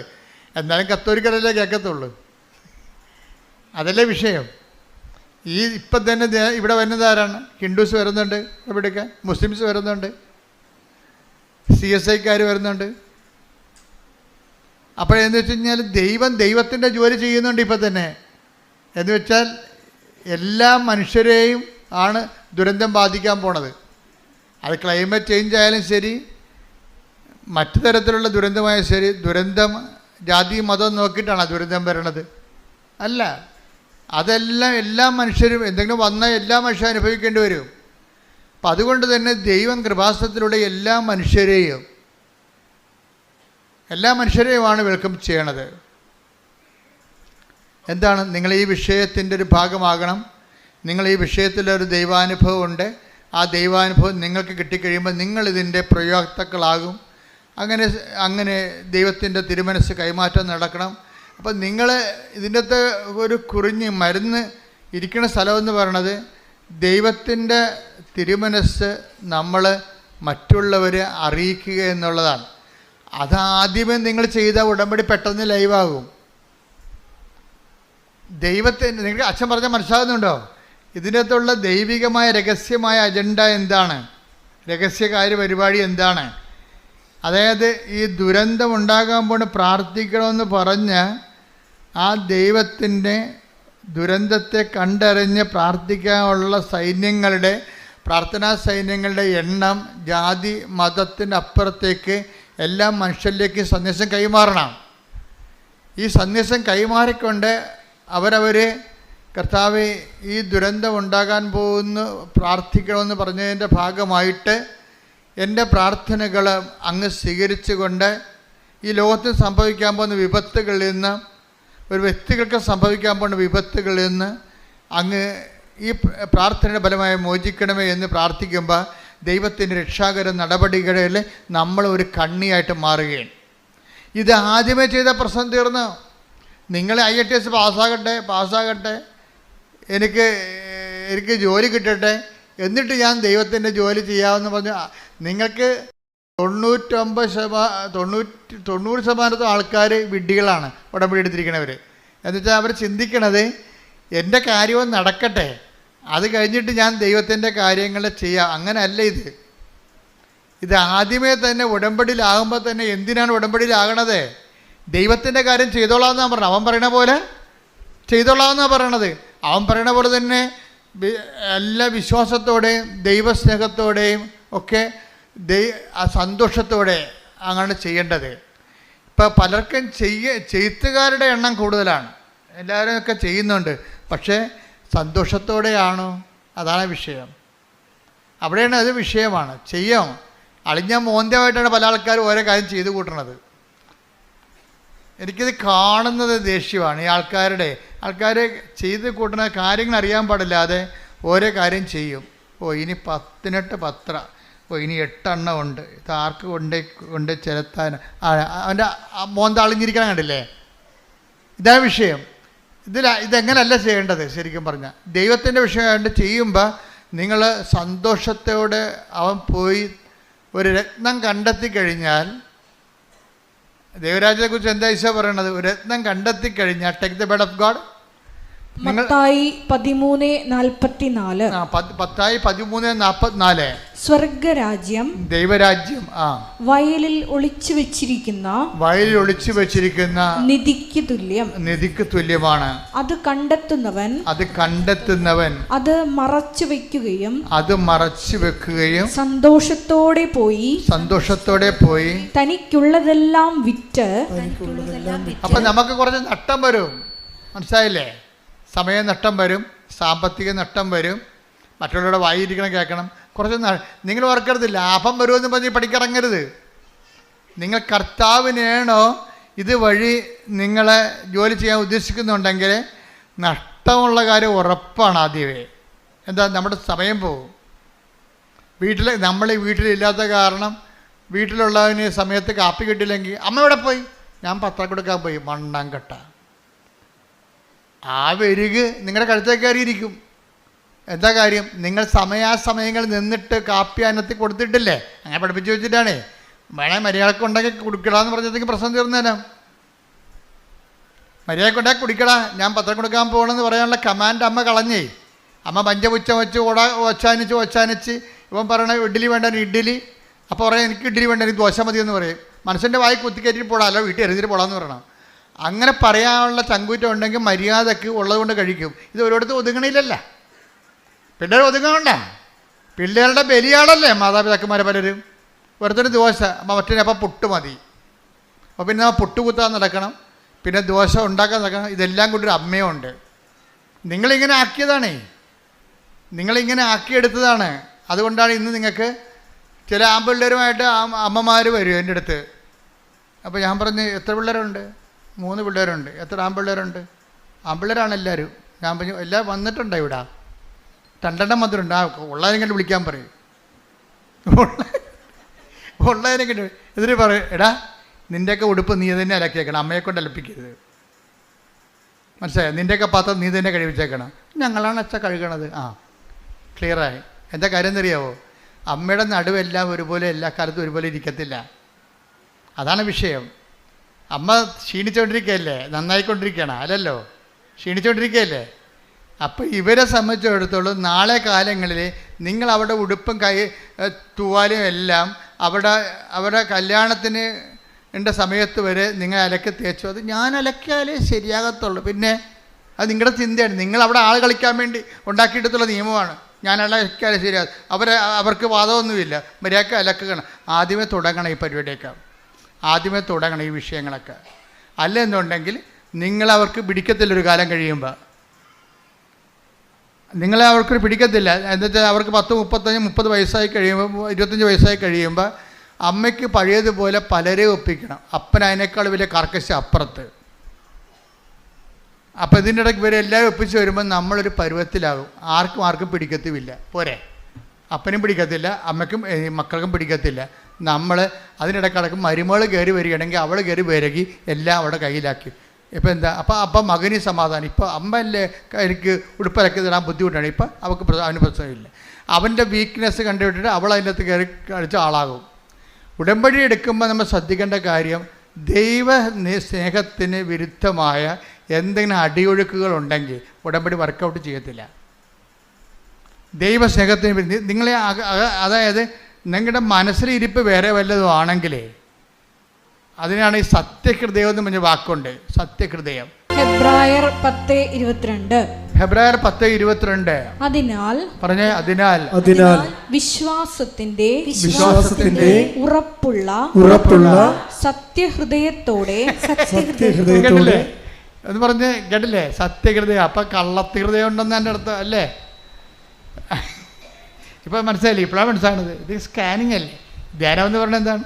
ഒരു പെറ്റ് സ്കാനിങ് പോലെ ഇരിക്കും. ഉള്ള ഡീറ്റെയിൽസ് എല്ലാം പുറത്തു വരും. എന്താണ് പറഞ്ഞത്?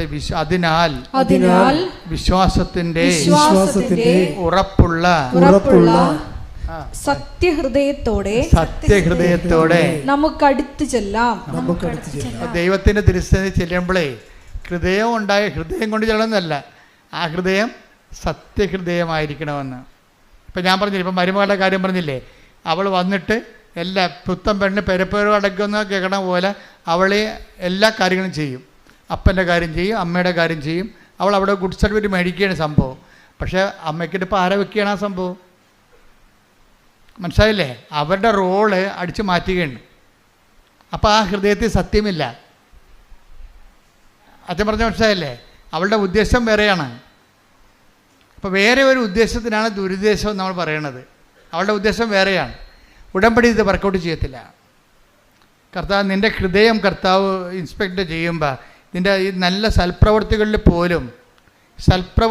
പോലും സ്വർഗീയ ഇടങ്ങളിൽ പോലും വസിക്കുന്ന take the bed of God സ്വർഗീയ ഇടങ്ങൾ. സ്തുതിക്കട്ടെ. Hallelujah hallelujah hallelujah hallelujah hallelujah. യേശുവേ നന്ദി. Hallelujah hallelujah. യേശുവേ ആരാധന ആരാധന ആരാധന ആരാധന ആരാധന ആരാധന. കൈകൾ വീശിക്കൊണ്ട് ആരാധന ആരാധന ആരാധന ആരാധന. എഫേസോസ് 6:12. എഫെസ്യോസ് 6:12. എന്തെന്നാൽ പറഞ്ഞ എന്തെന്നാൽ നമ്മൾ മാംസത്തിനും രക്തത്തിനും എതിരായിട്ടല്ല, മാംസത്തിനും രക്തത്തിനും എതിരായിട്ടല്ല, പ്രഭുത്വങ്ങൾക്കും ആധിപത്യങ്ങൾക്കും ഈ അന്ധകാര ലോകത്തിന്റെ അധിപന്മാർക്കും സ്വർഗീയ ഇടങ്ങളിൽ വർത്തിക്കുന്ന തിന്മയുടെ ദുരാത്മാക്കൾക്കും എതിരായിട്ടാണ് പടവെട്ടുന്നത്. അപ്പൊ ഈ സത്യത്തിന്റെ ഹൃദയവും സ്വർഗീയ ഇടങ്ങളിലെ ദുരാത്മാവും ചേർത്ത് വായിക്കേണ്ട വചനങ്ങളാണ്. നമ്മൾ സ്വർഗീയമായ സ്നേഹത്തിൻ്റെ ദൈവികമായ കാര്യമാണെന്ന് പറയുമ്പോഴും അതിൻ്റെ പിന്നിലുള്ള അടിയൊഴുക്ക് ദുരാത്മാവിൻ്റെതായിരിക്കും. കാര്യം ഉദ്ദേശം എന്താണെന്നുള്ളതാണ് പ്രശ്നം. ഒരു വിഷയത്തിൻ്റെ ഇൻറ്റൻഷൻസാണ് പ്രോബ്ലം. എന്ത് ചെയ്യുന്നു എന്നല്ല പ്രശ്നം. What spirit Leeds U. നീ ചിലപ്പോൾ ഭയങ്കര തങ്കപ്പെട്ട വർത്തമാനവും വലിയ നല്ല കാര്യമാണ് ചെയ്യണത്. പക്ഷെ അതിൻ്റെ ഇൻറ്റൻഷൻ മോശമാണെങ്കിൽ ഈ സ്വർഗീയ ഇടത്തിലെ ദുരാത്മാവായിട്ടത് വർക്കൗട്ട് ചെയ്യും. ഉടമ്പടി നിയോഗങ്ങൾക്കുണ്ടാകുന്നൊരു കുഴപ്പം അതാണ്. ഈ നിയോഗങ്ങളൊക്കെ എഴുതി വെക്കുമ്പോഴും ഇൻറ്റൻഷൻ എന്നുവെച്ചാൽ അതിൻ്റെ അത് ഉള്ളിലുള്ള നിയോഗങ്ങൾക്കുള്ളിലെ നിയോഗങ്ങളാണ് ഈ ഇൻറ്റൻഷൻ. ഇന്നർ ഇൻറ്റൻഷൻസ് അതായത് നിയോഗങ്ങൾക്കുള്ളിലെ നിയോഗങ്ങൾ. അത് മറ്റുള്ളവർക്ക് മിക്കവാറും പാരയിരിക്കും. അത് മറ്റുള്ളവർക്ക് അങ്ങനെ ഉണ്ടെങ്കിൽ നിങ്ങളത് പേറ്റി കളയണം. കാറ്റത്ത് പിടിക്കേണ്ടി വരും. നമ്മൾ പണ്ട് കാറ്റത്ത് പിടിക്കത്തില്ലായിരുന്നു അല്ലേ? എന്താണ് ഈ കാറ്റ് വരുമ്പോൾ തൂറ്റണമെന്നൊക്കെ പറയത്തില്ലേ? കാറ്റ് വരുമ്പോൾ കാറ്റത്ത് പിടിക്കും. നമുക്ക് പരിശുദ്ധാത്മാവിൻ്റെ കാറ്റിലാണ് നമ്മുടെ നിയോഗങ്ങൾ ഇങ്ങനെ പിടിക്കേണ്ടത്. അപ്പോൾ എന്ത് പറ്റും? പതിര് പറന്നു പോകും, കതിര് താഴെ വീഴും. എന്ന് വെച്ച് കഴിഞ്ഞാൽ ദുരാത്മാവില്ലാത്ത വിഷയങ്ങളാണ്. ദുരാത്മാവില്ലാത്ത ഇൻറ്റൻഷൻസിൻ്റെ അത് വരുന്നത് നിങ്ങൾ 6 ഇൻറ്റൻഷൻസ് എഴുതി വെക്കുമ്പോഴേ എൻ്റെ അഭിപ്രായത്തിൽ നല്ല ഇൻറ്റൻഷൻ 2 കഴിഞ്ഞാൽ പിന്നെ എഴുതാനില്ലെങ്കിൽ എഴുതാൻ വേണ്ടി വെക്കരുത്. അതെല്ലാം ദൈവത്തിൻ്റെ കോളമായിട്ടിട്ടേക്കണം. പരിശുദ്ധാത്മാവെന്ന് എഴുതിയിട്ടേക്കണം. എന്താ കാര്യം? അപ്പം ദൈവത്തിനറിയാം നമുക്ക് എന്താണ് ആവശ്യമെന്നുള്ള അറിയാം. അല്ലെങ്കിൽ ഇപ്പം അവിടെ ദുരാത്മാവ് കയറി പിടിക്കും. പരിശുദ്ധാത്മാവ് നമ്മൾ എഴുതിയില്ലെങ്കിൽ ദുരാത്മാവ് കയറി പിടിക്കുക. അവിടെ അങ്ങനെ ഒരു പ്രശ്നമുണ്ട്. ആ കോളം ഒഴിച്ചിടരുത്. ഒരു കാര്യത്തിനുള്ള പ്രശ്നം വെച്ചാൽ ഇപ്പോൾ ഒരു കോളം ഒഴിച്ചു കഴിഞ്ഞാൽ നമുക്കിവിടെ 2 ഓപ്ഷനേ ഉള്ളൂ. ഒന്നെങ്കിൽ പരിശുദ്ധാത്മാവ്, ഒരു ഓപ്ഷനേ ഉള്ളൂ പരിശുദ്ധാത്മാവ്. ബ്ലാങ്ക് ഇല്ല. അതാണ് ഈശോ പറഞ്ഞത്, നിങ്ങൾ ഒരു ആളിൽ നിന്ന് പിശാചിനെ ഒഴിപ്പിച്ച് കഴിഞ്ഞാൽ അത് വിജനമായ സ്ഥലത്തേക്ക് കറങ്ങി നടക്കും. പിന്നെ തിരിച്ചു വന്ന് ഇവിടെ നോക്കുമ്പോൾ ഇത് ഒഴിഞ്ഞു കിടക്കുകയാണെങ്കിൽ അവൻ തിരിച്ചതിനകത്ത് കയറി വരും. തിരിച്ച് തന്നെക്കാൾ ദുഷ്ടരായ 7 ആത്മാക്കൾ. Take the bed of God. സ്തുതിക്കട്ടെ. Hallelujah hallelujah hallelujah. യേശുവേ നന്ദി. Hallelujah hallelujah hallelujah hallelujah hallelujah. യേശുവേ ആരാധന ആരാധന ആരാധന. യേശുവേ നന്ദി നന്ദി നന്ദി. Hallelujah hallelujah. ലൂക്ക 11:24 മുതൽ 26 വരെയുള്ള തിരുവചനങ്ങൾ. അശുദ്ധാത്മാവ് ഒരുവനെ വിട്ടുപോയാൽ വരണ്ട സ്ഥലങ്ങളിലൂടെ ആശ്വാസം തേടി അലഞ്ഞു നടക്കും. കണ്ടെത്താതെ വരുമ്പോൾ അവൻ പറയുന്നു, ഇറങ്ങിപ്പോന്ന ഭവനത്തിലേക്ക് തന്നെ ഞാൻ തിരിച്ചു ചെല്ലും. തിരിച്ചു വരുമ്പോൾ ആ വീട് അടിച്ചുവാരി സജ്ജീകരിക്കപ്പെട്ടതായി കാണുന്നു. അപ്പോൾ അവൻ പോയി തന്നേക്കാൾ ദുഷ്ടരായ മറ്റ് 7 അശുദ്ധാത്മാക്കളെ കൂടി കൊണ്ടുവന്ന് അവിടെ പ്രവേശിച്ച് വാസമുറപ്പിക്കുന്നു. നമ്മളിപ്പോൾ അടിച്ചു വാരി തൂത്തെന്നൊക്കെ പറയത്തില്ലേ? അടിച്ചത് വാരി തൂത്ത് തിന്മകളെല്ലാം. ഇപ്പോൾ കുമ്പസാരം തന്നെ നിങ്ങൾ മനസ്താപ പ്രായശ്ചിത്തം ചൊല്ലി 3 പ്രായശ്ചിത്തമായിട്ട് ഞങ്ങൾ പ്രായശ്ചിത്തമായിട്ട് തരുന്ന പ്രായശ്ചിത്തങ്ങൾ 5 സ്വർഗസ്ഥ 5 നന്മ പറഞ്ഞോറിയും കഴിഞ്ഞ് കുമ്പസാരം കഴിയുമ്പോൾ എന്താ ശരിക്കും സംഭവിക്കണത്? പാത്രം കഴുകി വെടിപ്പാക്കിയെന്നേ ഉള്ളൂ. അത്രേ ഉള്ളൂ. അതിൻ്റെ അകത്ത് പാത്രം കഴുകി വെടിപ്പാക്കി, ആ സ്പേസ് അവിടെ കിടക്കുകയാണ്. നമ്മൾ സൂക്ഷിച്ചില്ല എന്നുണ്ടെങ്കിൽ കൺഫെഷന് അതിൽ തന്നെ ഒരു പ്രതിരോധ ശക്തിയുണ്ട്. പക്ഷേ it is left to our intention. നമ്മളെ ശ്രദ്ധ പോലെ ഇരിക്കും. കൺഫെഷന് അതിൽ തന്നെ ഒരു ആധ്യാത്മിക പ്രതിരോധ ശക്തി ഉണ്ട്. പക്ഷെ നമ്മളത് ശ്രദ്ധിക്കുന്നില്ല എന്നുണ്ടെങ്കിൽ ഈ പാത്രം കഴുകി വെക്കണത് എന്തിനാ? കാണാൻ വേണ്ടിയാണ്. കാണാൻ വേണ്ടി കഴുകി വെക്കണവരുണ്ട്. പാത്രം കഴുകി വെക്കണത് എന്തിനാ? ഭക്ഷണം കഴിക്കാനാണ്, ഉറപ്പല്ലേ? ഇപ്പം കുമ്പസാരിക്കണത് എന്തിനാണ്? പുണ്യത്തിൽ പുരോഗമിക്കാനാണ്, ഉറപ്പല്ലേ? കർത്താവിന് വേണ്ടി അധ്വാനിക്കാൻ. അവിടെ എല്ലാം ആ സ്പേസ് എല്ലാം പരിശുദ്ധാത്മാവിൻ്റെ ആണ്. നമ്മുടെ ആധ്യാത്മികതയിൽ നമുക്ക് വരുന്നൊരു പ്രശ്നമെന്ന് പറയണത്, നമുക്ക് 2 ഓപ്ഷനില്ല. പരിശുദ്ധാത്മാവ് ഇല്ല എന്നുണ്ടെങ്കിൽ, പരിശുദ്ധാത്മാവ് ഇല്ലാത്തൊരവസ്ഥ. ഇപ്പോൾ ഇന്ത്യൻ ഫിലോസഫിയിലൊക്കെ തൂരിയ സ്റ്റേജുണ്ട്. ടാബ്ല റാസ എന്ന് ഗ്രീക്ക് പറയണ പോലെ ഇന്ത്യയിലെ തൂരിയ സ്റ്റേജ്. ഇപ്പോൾ ഒരു നോൺ ആബ്സെൻറ്റ്, ഒരു ആബ്സെൻറ്റ് പ്ലേസ്, നിർവ്വാണത്തിൻ്റെ തന്നെ ഒരു ഘട്ടമാണത് തൂരിയ സ്റ്റേജ്. പക്ഷേ അതുപോലെ സ്റ്റാൻഡ്സ് ഈ ക്രിസ്ത്യൻ ഫിലോസഫിയിലില്ല, ക്രിസ്ത്യൻ തിയോളജിയിലില്ല. എന്താ കാര്യം വെച്ചാൽ, നിങ്ങൾക്ക് പരിശുദ്ധാത്മാവ് ഇല്ല എന്നുണ്ടെങ്കിൽ പിന്നെ അടുത്തത് എന്താണ്? അത് വെയ്ക്കൻ്റാണ്. വെയ്ക്കൻ്റ് ആകത്തില്ലൊരിക്കലും. ആരാണ് വെയ്ക്കൻ്റ് ആകത്ത്? പിന്നെന്ത് ചെയ്യും? നമ്മൾ ശ്രദ്ധിച്ചില്ലെങ്കിൽ അതിനേക്കാൾ ദുരാത്മാക്കൾ പിന്നെ വന്ന് ഇതിൻ്റെ അകത്ത് കയറും. അപ്പം നമ്മളെന്താ ചെയ്യേണ്ടത്? പരിശുദ്ധാത്മാവിനെ തന്നെ ഇൻറ്റൻഷൻ വെക്കണം. അച്ഛൻ പറഞ്ഞ മനസ്സിലായ? പരിശുദ്ധാത്മാവ് തന്നെ നിയോഗം വെക്കണം. ഇപ്പം നിയോഗം ഇല്ല എന്ന് വെച്ച് കഴിഞ്ഞാൽ, 2 നിയോഗം, എനിക്ക് നിയോഗം ഇല്ല എന്നുണ്ടെങ്കിൽ ബാക്കിയെല്ലാം നിയോഗം ഇല്ല എന്നല്ല, പിന്നെ വല്ലതൊക്കെ എഴുതി വെക്കുകയല്ല ചെയ്യേണ്ടത്. മറിച്ച് പരിശുദ്ധാത്മാവിനെ നിറയ്ക്കണമേ എന്ന് എഴുതി വെക്കണം.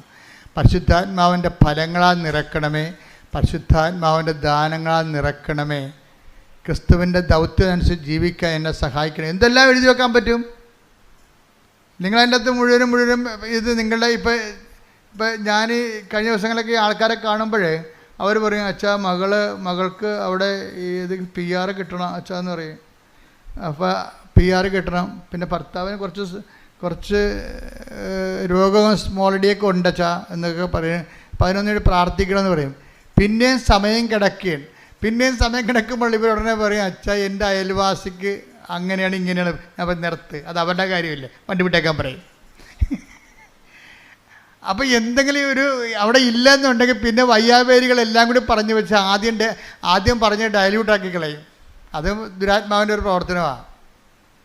മറ്റുള്ളവരുടെ കാര്യം പറയണമെന്നില്ല. അങ്ങനെ അത്രയും സീരിയസ് ആണെങ്കിൽ അതായിരിക്കണം നിങ്ങൾ ആദ്യം പറയേണ്ടിയിരുന്നത്. നിങ്ങൾക്കൊന്നും പറയാനില്ലാഞ്ഞ കാരണം എന്നാൽ മറ്റുള്ളവരുടെ കൂടെ ഈ വണ്ടിയായാലും പോകുന്നുണ്ടല്ലോ, അയാളെ കൂടി കയറിയിരിക്കട്ടെ. വണ്ടിയായാലും ആലപ്പുഴക്ക് പോകുന്നുണ്ടല്ലോ, നാത്തും കൂടി കയറിയിരിക്കട്ടെ എന്ന് പറഞ്ഞ പോലെ നാട്ടുകാരുടെ പ്രശ്നം കൂടി പറഞ്ഞു വെപ്പിക്കും. അപ്പോൾ അതെല്ലാം ഫാൾസായി പോകും. അപ്പോൾ എന്താ ചെയ്യേണ്ടതെന്ന് വെച്ച് കഴിഞ്ഞാൽ, പരിശുദ്ധാത്മാവിന് പ്രാധാന്യം കൊടുത്തുകൊണ്ട് വേണം ഇത് ഡിസൈൻ ചെയ്യുക. അപ്പോൾ ദൈവത്തിന് തോന്നും ദൈവത്തിനാണ് പ്രാധാന്യമെന്ന്. ദൈവത്തിന് തോന്നും. അതാണ് ഈ പുതുക്കാൻ വരുമ്പോഴേ. ആദ്യകാലങ്ങളിൽ ഞാനിങ്ങനെയൊന്നും പറയത്തില്ലായിരുന്നു. എനിക്കറിയാമായിരുന്നു ഇത് തന്നെയാണ്, ഇതിലേക്കാണ് ദൈവം കൊണ്ടുപോകണമെന്ന് അറിയാമായിരുന്നു. പക്ഷേ നിങ്ങളെ ഫ്രഷ് ഹാൻഡ്സ് അല്ലേ, പ്രശാൻസിനോട് ആദ്യം പരിശുദ്ധാത്മാവിനെക്കുറിച്ച് പറഞ്ഞാലൊന്നും അവരുടെ പ്രശ്നം അവർ തീ നിൽക്കുകയാണല്ലോ. തീ നിൽക്കുന്നവരോട് തീ കെടുത്താനുള്ള മാർഗമാണ് പറഞ്ഞു കൊടുക്കേണ്ടത് ആദ്യം. കാരണം ഞാൻ പറഞ്ഞില്ലേ, ഷോജു എന്നൊക്കെ പറഞ്ഞില്ലേ നേരത്തെ, ഇടക്കിട്ട് പോയായിരുന്നു ഷോജു വത്സല. അപ്പോൾ ഞാൻ കൗൺസിലിങ്ങിന് മുമ്പ് അവരോട് പറയും നമുക്ക് കുറച്ച് നേരം പ്രാർത്ഥിക്കാമെന്ന് പറയും. പ്രാർത്ഥിക്കാമെന്ന് പറഞ്ഞാൽ ഞങ്ങളെ പ്രാർത്ഥിച്ചുകൊണ്ടിരിക്കുന്ന സമയത്ത് ഞാൻ അവരോട് പറഞ്ഞു, നിങ്ങളുടെ സ്റ്റാറ്റസ് എന്താണെന്ന് നോക്കട്ടെ, കർത്താവ് എന്നാ പറയണമെന്ന് കേൾക്കാമല്ലോ, നിങ്ങളതിൻ്റെ ഒരു നമ്പർ പറയാൻ പറയും. അപ്പോൾ ഷോജു ഒരു 8 പറഞ്ഞു, വത്സല ഒരു 7 പറഞ്ഞു. പിന്നെ ഞാൻ ഒരു സുവിശേഷത്തിൻ്റെ പേര് പറയാൻ പറയും. അപ്പോൾ ഒരു ലൂക്ക എന്ന് പറഞ്ഞു. അപ്പോൾ എനിക്ക് മനസ്സിലായി ലൂക്ക 8-ാം അധ്യായം 7-ാം വാക്യമാണ് ഇപ്പം ധ്യാനത്തിൻ്റെ 2-ാം ദിവസത്തെ സ്റ്റാറ്റസ്. 2-ാം ദിവസം 3-ാം ദിവസത്തെ 3-ാം ദിവസം ധ്യാനം എവിടെ നിൽക്കുന്നത് എന്തുണ്ട്, മീറ്റർ റീഡിംഗ് ആണ്. എൻ്റെ മീറ്റർ റീഡിംഗ് ആണ്. എന്താണ്? ലൂക്ക 8:7.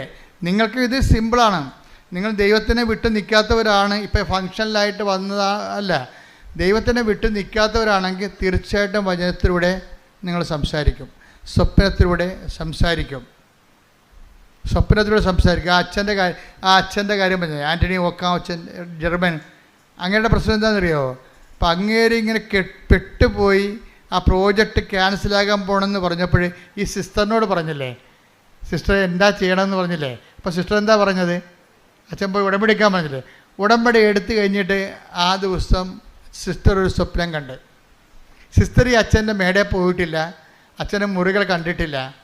പക്ഷേ സ്വപ്നത്തിൽ അമ്മ ഈ അച്ഛൻ്റെ മുറികളെല്ലാം കാണിച്ച്, അച്ഛൻ്റെ മേടകളെല്ലാം കാണിച്ച ശേഷം ഓരോ ഭൂമുഖത്തുനിന്ന് കയറി പ്രാർത്ഥനാ മുറിയിൽ നിന്ന് മറ്റു മുറികൾ സ്റ്റഡി റൂമിലേക്കും ഡ്രോയിങ് റൂമിലേക്കും പോയിട്ട് അച്ഛൻ ഇരിക്കുന്ന സ്ഥലത്ത് ചെന്നിട്ട് മാതാവ് അച്ഛൻ്റെ തലയിൽ കൈവച്ച്.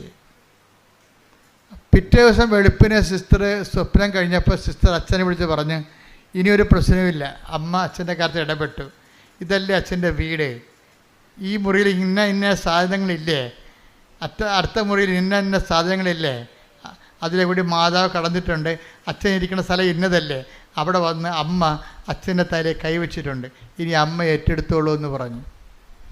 അമ്മ ഏറ്റെടുത്തോളൂ എന്ന് പറഞ്ഞ് ഒരാഴ്ച കഴിഞ്ഞില്ല.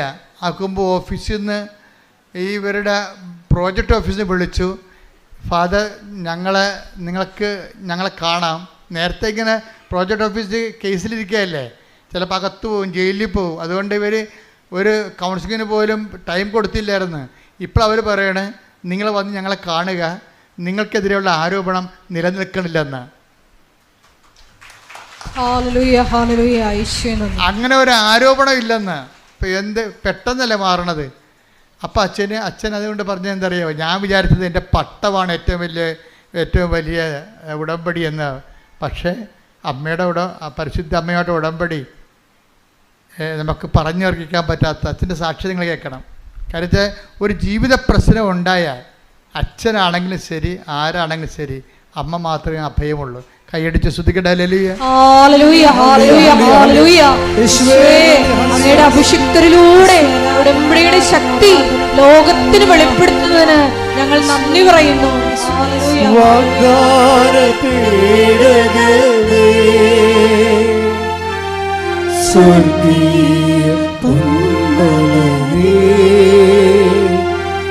കൃപാസനത്തിൻ്റെ അമ്മേ,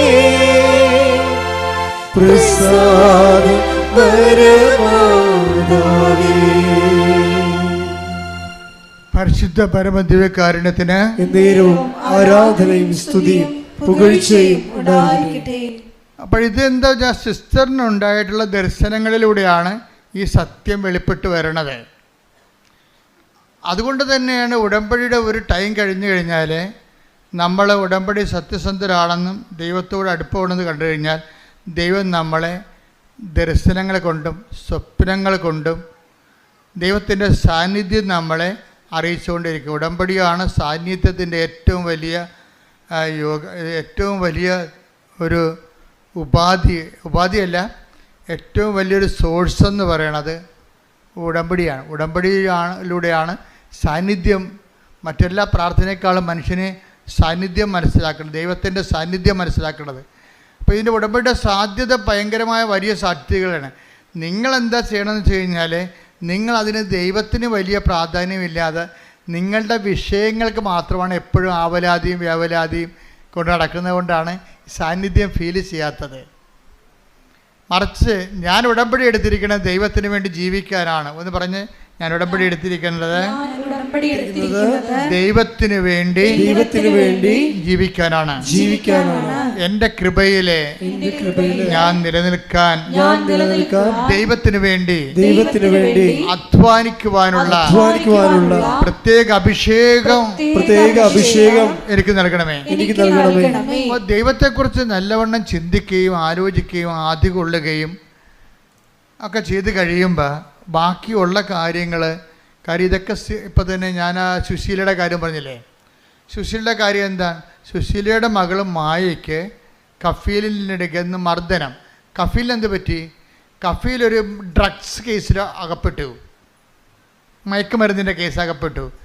അപ്പോൾ സുശീലയുടെ ഈ മായയും ആ ഡ്രഗ്സ് കേസിൽ പ്രതിയാക്കി അവൾ.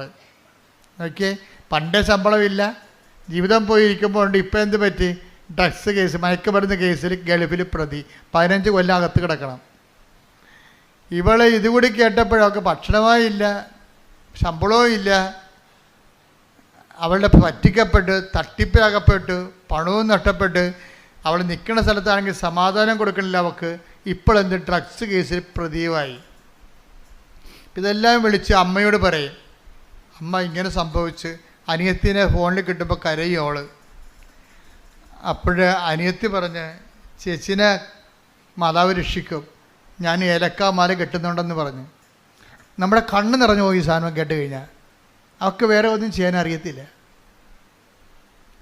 ചേച്ചിനെ അമ്മ രക്ഷിക്കും, ഞാൻ ഏലക്കാമാല അമ്മയ്ക്ക് വേണ്ടി കെട്ടണമുണ്ടെന്ന്. അവൾക്ക് എന്താ ചെയ്യാൻ അറിയാവുന്നത്? അവളൊരു നോൺ ക്രിസ്ത്യനാണ്. അവളുടെ ചേച്ചി ഒരു അന്യ സ്ഥലങ്ങളിൽ എലി പത്താഴത്തി വീണ പോലെ പിട്ടുകിടക്കുകയാണ്. അവൾക്ക് ദൈവതിരുസന്നിധി, ദൈവത്തിനെ ഈ വിഷയത്തിൽ ഉൾപ്പെടുത്താൻ ചെയ്യാൻ അറിയാവുന്ന ആപ്പാടെ പണി എന്താ? അവളുടെ മനസ്സിൽ വന്നു ഞാൻ ഏലക്കാമാല കെട്ടണമുണ്ടെന്ന്. ആ ഒരു മാല മുഴുവൻ കെട്ടിക്കൊണ്ടത് മാതാവിനിടും. എനിക്കറിയാം അതിൻ്റെ ബലം എന്താണെന്ന്. എന്താ കാര്യം? വിശ്വാസാവിഷ്കാരങ്ങളിൽ രണ്ടാമത്തതാണ് എന്താണ്? വിശ്വാസപ്രയോഗം. അതാണ് സാധനം. ഉടമ്പടിയിലില്ലേ എന്തൊക്കെയുണ്ട് വിശ്വാസത്തിൽ? പ്രാർത്ഥന, പ്രഖ്യാപനം, പിന്നെ എന്താണ്? പ്രയോഗം. അത് പ്രയോഗമാണ്. അവളുടെ അമ്മ സുശീല ചെയ്യണ പരിപാടി എന്താണെന്ന് അറിയാമോ? അവളുടെ സുശീല വണ്ടിക്കാശി തണ്ണീർമുഖത്തു നിന്ന് ഇങ്ങോട്ട് വന്നാൽ മതി, 10-12 കിലോമീറ്ററേ ഉള്ളൂ. ആ കിലോമീറ്റർ എല്ലാ ദിവസവും മാതാവിൻ്റെ അടുത്ത് വരും, നടന്നു വരും. കാര്യം എന്താ? പെട്ടിരിക്കല്ലേ, മകൾ പെട്ടിരിക്കുകയല്ലേ. അപ്പം എല്ലാ ദിവസവും മാതാവിൻ്റെ അടുത്ത് വരും. എങ്ങനെ വരും? നടന്നു വരും. നിഷ്പാതകമായിട്ട് നടന്നു വരും. നടന്ന് വന്നിട്ടും പറയും, അമ്മേ ഞാൻ വരുന്നു, ഞാൻ പോണ്, എൻ്റെ മകളുടെ കാര്യം പറയാൻ വന്നതാണ്. അപ്പം നടന്ന് വരുമ്പോൾ ഒരു പ്രയോഗമുണ്ട് അതിൻ്റെ അകത്ത്. ഒരു പ്രഖ്യാപനമുണ്ട്, ഒരു പ്രയോഗമുണ്ട്, ഒരു പ്രാർത്ഥനയുണ്ട്. എന്താണ്? നടക്കുമ്പോൾ പ്രാർത്ഥിച്ചുകൊണ്ടാണ് നടക്കണത് തന്നെ ഒരു പ്രഖ്യാപനമാണ്. നടന്നു വന്ന് എത്തുന്നത് ഒരു പ്രയോഗമാണ്. ഇതെല്ലാം ഇതിൻ്റെ അകത്തുണ്ട്.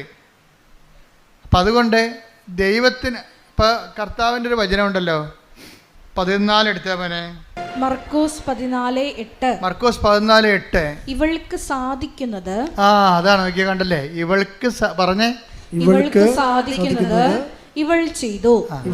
അവൾക്ക് സാധിക്കുന്ന ഏലക്കാമാല കെട്ടണതാണ്. അതാണ് സംഭവം. ഇതേതാ സംഭവം മനസ്സിലായ? ലാസറിൻ്റെ വീട്ടിൽ ലാസർ ഉയർത്തെഴുന്നേറ്റ് കഴിഞ്ഞപ്പോൾ കർത്താവിൻ്റെ പാദത്തെങ്കിൽ 300 ദിനാറയ്ക്കുള്ള സുഗന്ധ തൈലം ലാസറിൻ്റെ ബദനിയിലെ മറിയം കാല് പൂശി പ്രാർത്ഥിച്ച്. അപ്പോൾ യൂദാസ് അവിടെ നിന്നിട്ട് പ്രശ്നം ഉണ്ടാക്കി. എന്ത് നോൺസെൻസാണിത്? അയാൾ യുക്തി ഉപയോഗിക്കുന്ന ആളാണ്. അയാൾക്ക് ഭക്തിയല്ല അയാൾ ഉപയോഗിക്കണത്, യുക്തിയാണ് ഉപയോഗിക്കണത്. അയാൾ ചോദിച്ചത് എന്താണിത്? നോൺസെൻസ് അല്ലേ ഇത്? ഇതുകൊണ്ട് ആൾക്കാർക്ക് വീട് വെച്ച് കൊടുക്കാൻ പറ്റത്തില്ലെന്ന് ചോദിച്ച്. നമുക്ക് ദൈവത്തിന് നമ്മൾ കൊടുക്കുന്നത് കൊണ്ട് വീട് വെച്ച് കൊടുത്തു കഴിഞ്ഞാൽ വീട്ടിൽ കിടന്ന് പൊറുക്കാൻ പറ്റത്തില്ല നമുക്ക്. മനസ്സിലായില്ലേ? രണ്ട് വിഷയമാണ്. അതെന്താ വെച്ചാൽ ദൈവത്തിന് കൊടുക്കേണ്ടത് ദൈവത്തിന് കൊടുക്കണം, സീസറിന് കൊടുക്കേണ്ടത് മനുഷ്യന് കൊടുക്കേണ്ടത് മനുഷ്യന് കൊടുക്കണം. മനുഷ്യന് കൊടുക്കേണ്ട അടുത്ത് ദൈവത്തിന് കൊടുക്കരുത്, ദൈവത്തിന് കൊടുക്കേണ്ട അടുത്ത് മനുഷ്യനെയും കൊടുക്കരുത്. അതിനെ ബാലൻസ്ഡായിട്ടാണ് ഈശോ പറഞ്ഞിരിക്കുന്നത്. അവളെ സംബന്ധിച്ചിടത്തോളം ചെയ്യണത് എന്താണ്? ഒരു ദിനാറയ്ക്ക് 300 ദിനാറ ഒരു വർഷത്തെ കൂലിയാണ്. കർത്താവിനുള്ള സ്നേഹം പ്രകടിപ്പിക്കാൻ വേണ്ടി അതിനൊരു കുപ്പി സുഗന്ധതൈലം മേടിച്ചിട്ട് കർത്താവിൻ്റെ 2 കാലിലും മുഴുവനും ഒഴിച്ചു കൊടുത്ത്, എന്നിട്ട് ആ കാല് ചുംബിച്ചു. അത് പ്രയോഗമാണ്, പ്രയോഗം.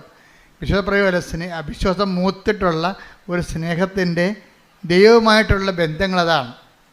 അത് പ്രയോഗമാണ്. അത് ശരിക്കും പറഞ്ഞാൽ ഇതുപോലെ ഇവളത് ചെയ്ത് കഴിഞ്ഞപ്പോൾ അമ്മ നടന്ന് വന്ന്, അവളുടെ അമ്മ തണ്ണീർമുഖത്തിൽ നടന്ന് ഇവിടെ വന്നിട്ട് പറഞ്ഞ്, എൻ്റെ മകളുടെ കാര്യം പറയാതെ തന്നെ അമ്മക്കറിയാമല്ലോ, അമ്മയെ കാണാൻ ഞാൻ നടന്നു വന്നതാണ്. അന്ന് രാത്രി അമ്മ അവളോട് പറഞ്ഞു, നാളെ നിൻ്റെ മകളെ വിളിക്കണം, നിൻ്റെ മകളെ വിളിച്ചിട്ട് പറയണം തലേ തുണിയിട്ടൊരു സ്ത്രീ ഓഫീസിൽ വരുന്നുണ്ടെന്ന്, അതോടെ പ്രശ്നം തീരുമെന്ന്. അതാണ് വിഷയം. പിറ്റേ ദിവസം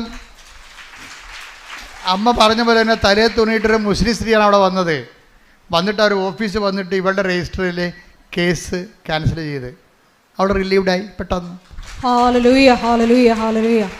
അപ്പോൾ എന്ത് ചെയ്യണം? ഒരു വിഷയത്തിന് എവിടെയാണ് അതിൻ്റെ കുറിഞ്ഞിരിക്കണത്, അവിടെ എന്ത് ചെയ്താൽ ശരിയാവുമെന്ന് ആർക്കറിയാം? അമ്മയ്ക്കറിയാം. അപ്പോൾ നമ്മൾ പറയും ചെയ്യേണ്ടതൊക്കെ ഞാൻ ചെയ്യിച്ചോളാം, നിങ്ങൾ ചെയ്യേണ്ട കാര്യം ഞാൻ പറഞ്ഞാൽ ഈശോയെ കൊണ്ട് ചെയ്യിക്കേണ്ട കാര്യമൊക്കെ ഞാൻ ചെയ്യിച്ചോളാം, നിങ്ങളെന്താ ചെയ്യേണ്ടത്? അവൻ പറഞ്ഞ പോലെ ചെയ്യുക. കൈയടിച്ച് കർത്താവ് സുഡാലി.